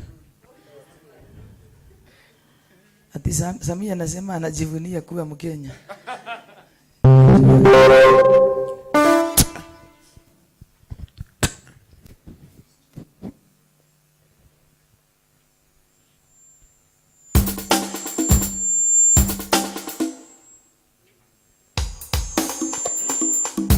Salimiaga jirani yako, hata hakujui unaitwa nani.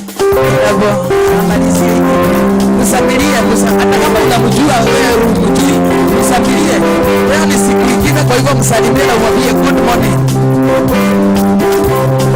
Good morning, good morning. Tuharakishe ndio hiyo.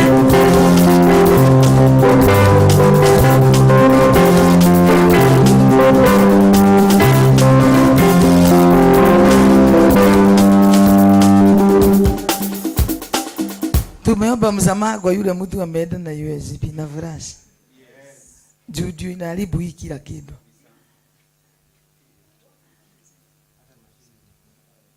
Sasa we kajana kaa hapo. We tengeneza hiyo kitu polepole. Alafu na sisi wengine tupige makofi.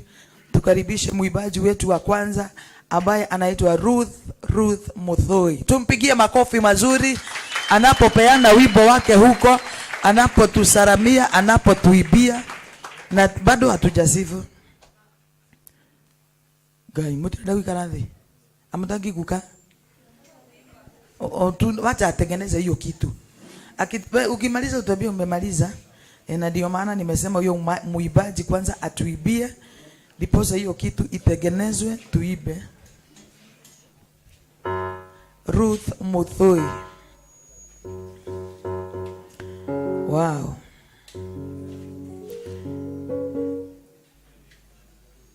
We still have another artist by the name Prince Steve. Njoroga Muriithi.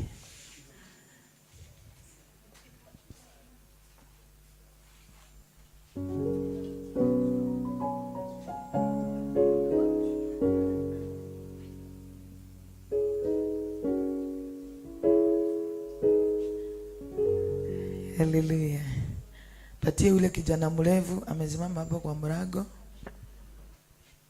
Alafu ukuje. Huyo ndiye mrefu hapa.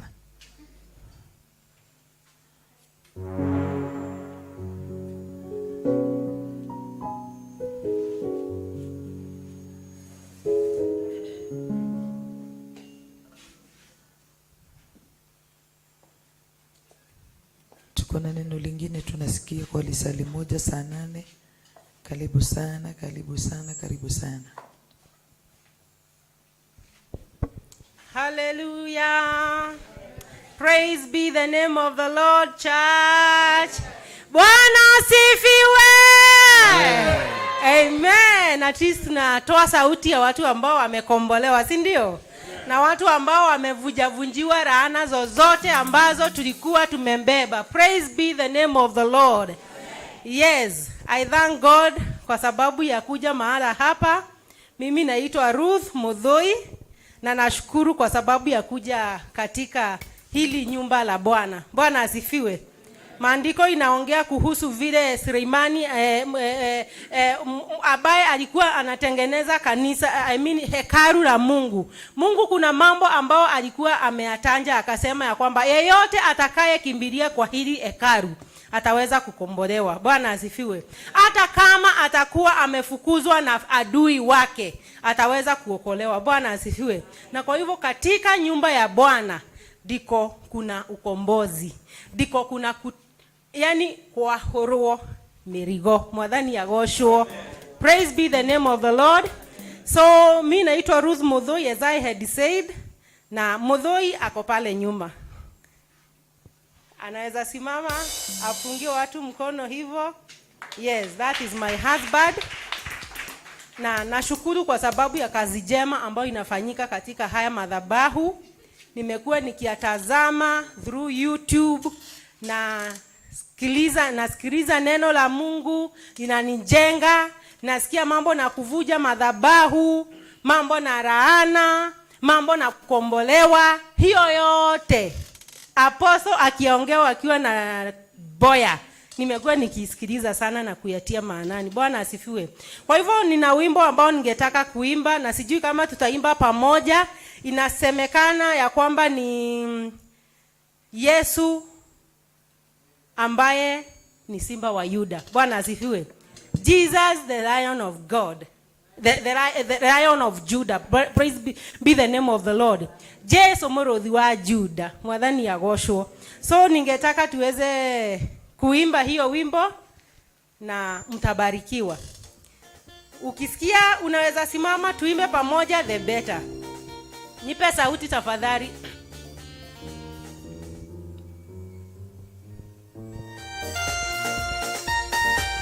Hallelujah, piga makofi, piga makofi.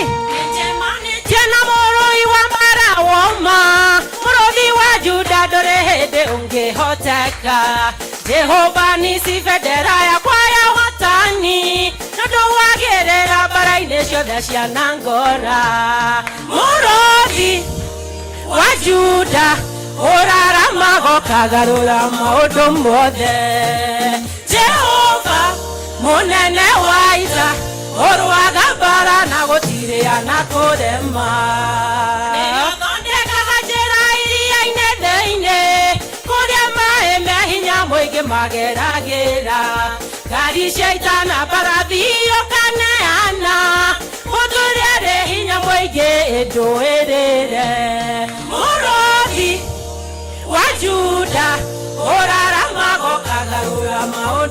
mothe Jehova munene waita orwaga bara na gutiria na kurema yeye anayetupigania vita anaweza kila kitu. Haleluya, haleluya, tupige makofi, tukipiga makofi.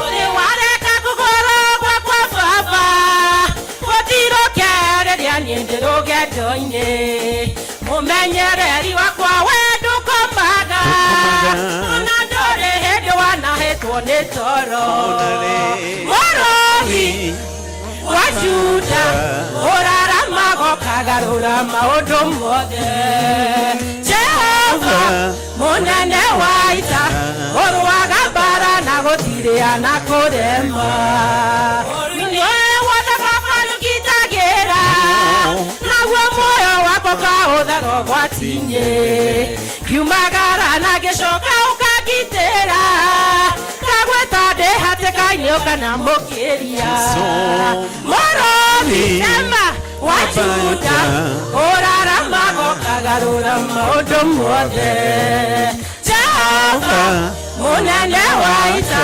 Orwaga bara na gotiria na kurema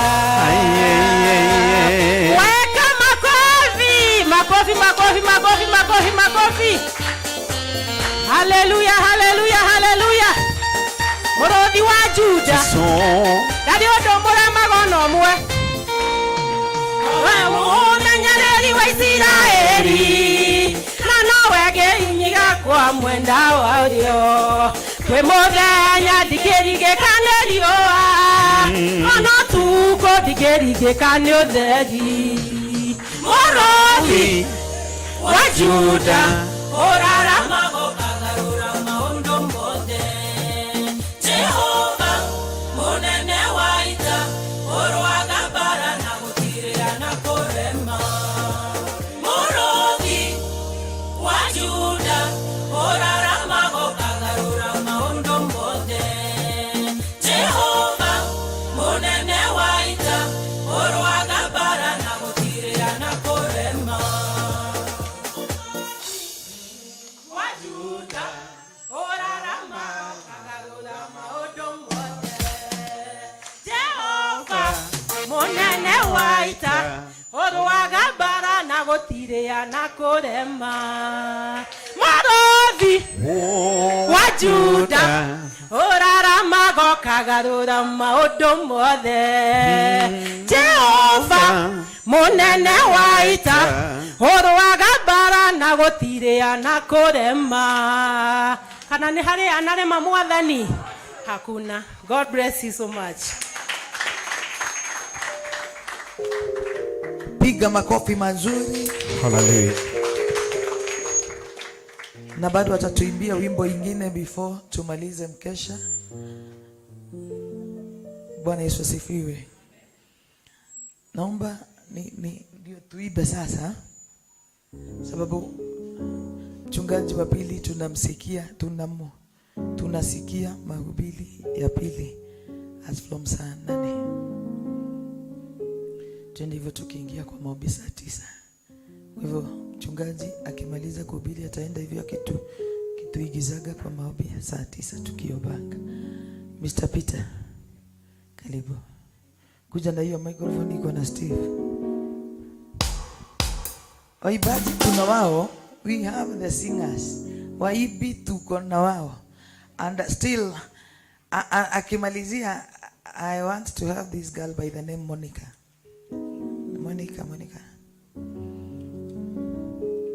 Monica Peter. Monica na Peter ni mtu mmoja. Monica Peter ni mtu mmoja. Ama kuna Monica na kuna Peter. Oh. Unajua zama jina biri ya Githugu wewe inaletaga bara. Petro harakisha.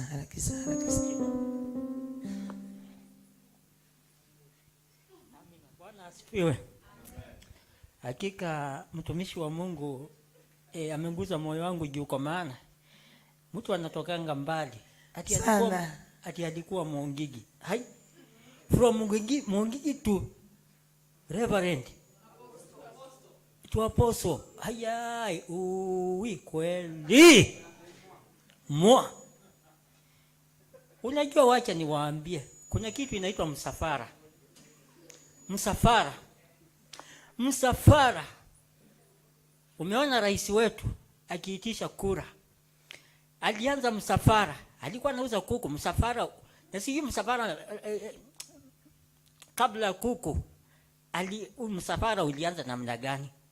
Waenda ikawa alikuwa anauza mahindi. Na wewe ukajua. Na akakuja akapiga kampeni, msafara ikaendelea. Msafara ikafika mwisho. Ya msafara wake ilikuwa na Mungu.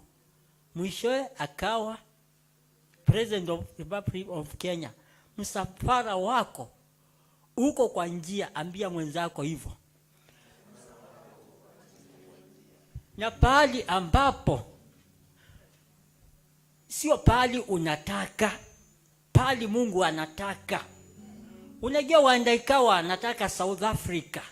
Msafara wangu ufike South Africa. Kumbe Mungu amepanga ni America ama ni UK. Ile nimetabiria ndugu yangu Maina akaenda UK. Alex, mimi nimebaki mimi ni mnabii. Vile iko Mungu ni mwema. Hakika wakati ule nilipiga magoti hapa. Unajua ya kwanza nimepiga magoti hapa. First, second, nikafika pale. Hau. Bwana asifiwe. Hapa vile nimepiga magoti nikaonyeshwa nini? Mwangaza ukatoka hapa. Kali sana. Hiyo mwangaza hata mimi nimeongopa. Nikaona ni kama Yesu amekuja kuchukua watu. Lakini vile alikuwa ameniambia, kumbuka vile nimekuambia Peter mtumishi wangu. Mimi siwezi nikakuja kabla Peter hujaendesha Land Cruiser. Ndio sababu hiyo Land Cruiser imefanya nisikuje. Peter, siwezi nikakuja kabla hujakuwa landlord. Siwezi nikakuja kabla kile pale msafara wako umefika mwisho, kabla pale nataka ufike mwisho hujafika. Ndio sababu nimekawia mbinguni. Bwana asifiwe. Hata isinami wacha nitoe ushuhuda. Mchungaji alisema alitoka Tumuongidi. Nami wacha niwaambie. Mimi nilikuwa conman mbaya sana. Conman. Unasikiaga conman? Baka nikakoni polisi. Unaniona hapa mtu anatonganga mbali. Hayai. Mimi haki utumishi ni kitu ya maana sana. Mimi sikuwa najua siku moja kama nitasimama kwa madhabahu niseme neno la Mungu. Nilikuwa kwanza Kikomba nilikuwa naenda sana. Ya Kikomba mimi najua tu mtu tuko na pesa hapa Kikomba. Pesa iko hapa Kikomba. Pesa iko hapa Kikomba. Nilikuwa naenda na unajua mimi nilikuwa mjanja. Nikikoni hapa nilikuwa naenda pale. Unajua nikikoni hapa sio nikaenda hapa. Kale kama mtu kamenisha 100. Kumbe kameenda pale kanisia 100. Kumbe hapana, Kikomba si ni kubwa. Nilikuwa naenda Kikomba na koni watu kama 50. 100. Hiyo ni pesa ngapi? Na ilikuwa inanisaidia by the way. Hiyo ilikuwa ya uharibifu. Na kunywa nini? Mambo mingi ya anasa. Alafu sasa siku moja nikaenda nikakoni mzee, kumbe alikuwa CID. Hapa nini hapa town, sitasahau supermarket nyingine. Nikajifanya okay, wacha niimbe. Lakini huyo mzee akasema, nataka kuhakikisha kama ni ukweli. Mimi nikakimbia mbio, akiwa hapa nilikuwa huko kwa mbio sana, nilikuwa sawa. Wao acheni niimbe basi. Bwana asifiwe. Nitaimba Mungu wetu ni mwema. Kulingana na pali amenitoa, Mungu wangu ni mwema. Kwa afya Mungu wangu ni mwema. Kwa uhai Mungu wangu ni mwema. Mungu wangu ni mwema. Mungu wangu ni mwema. Mungu wangu ni mwema. Kweli ni mwema. Msaidieni kwa makofi. Mungu wangu ni mwema. Mungu wangu. Imba. Mungu wangu ni mwema. Kweli ni mwema. Afya. Mungu ni mwema. Mungu wangu ni mwema, Mungu wangu ni mwema,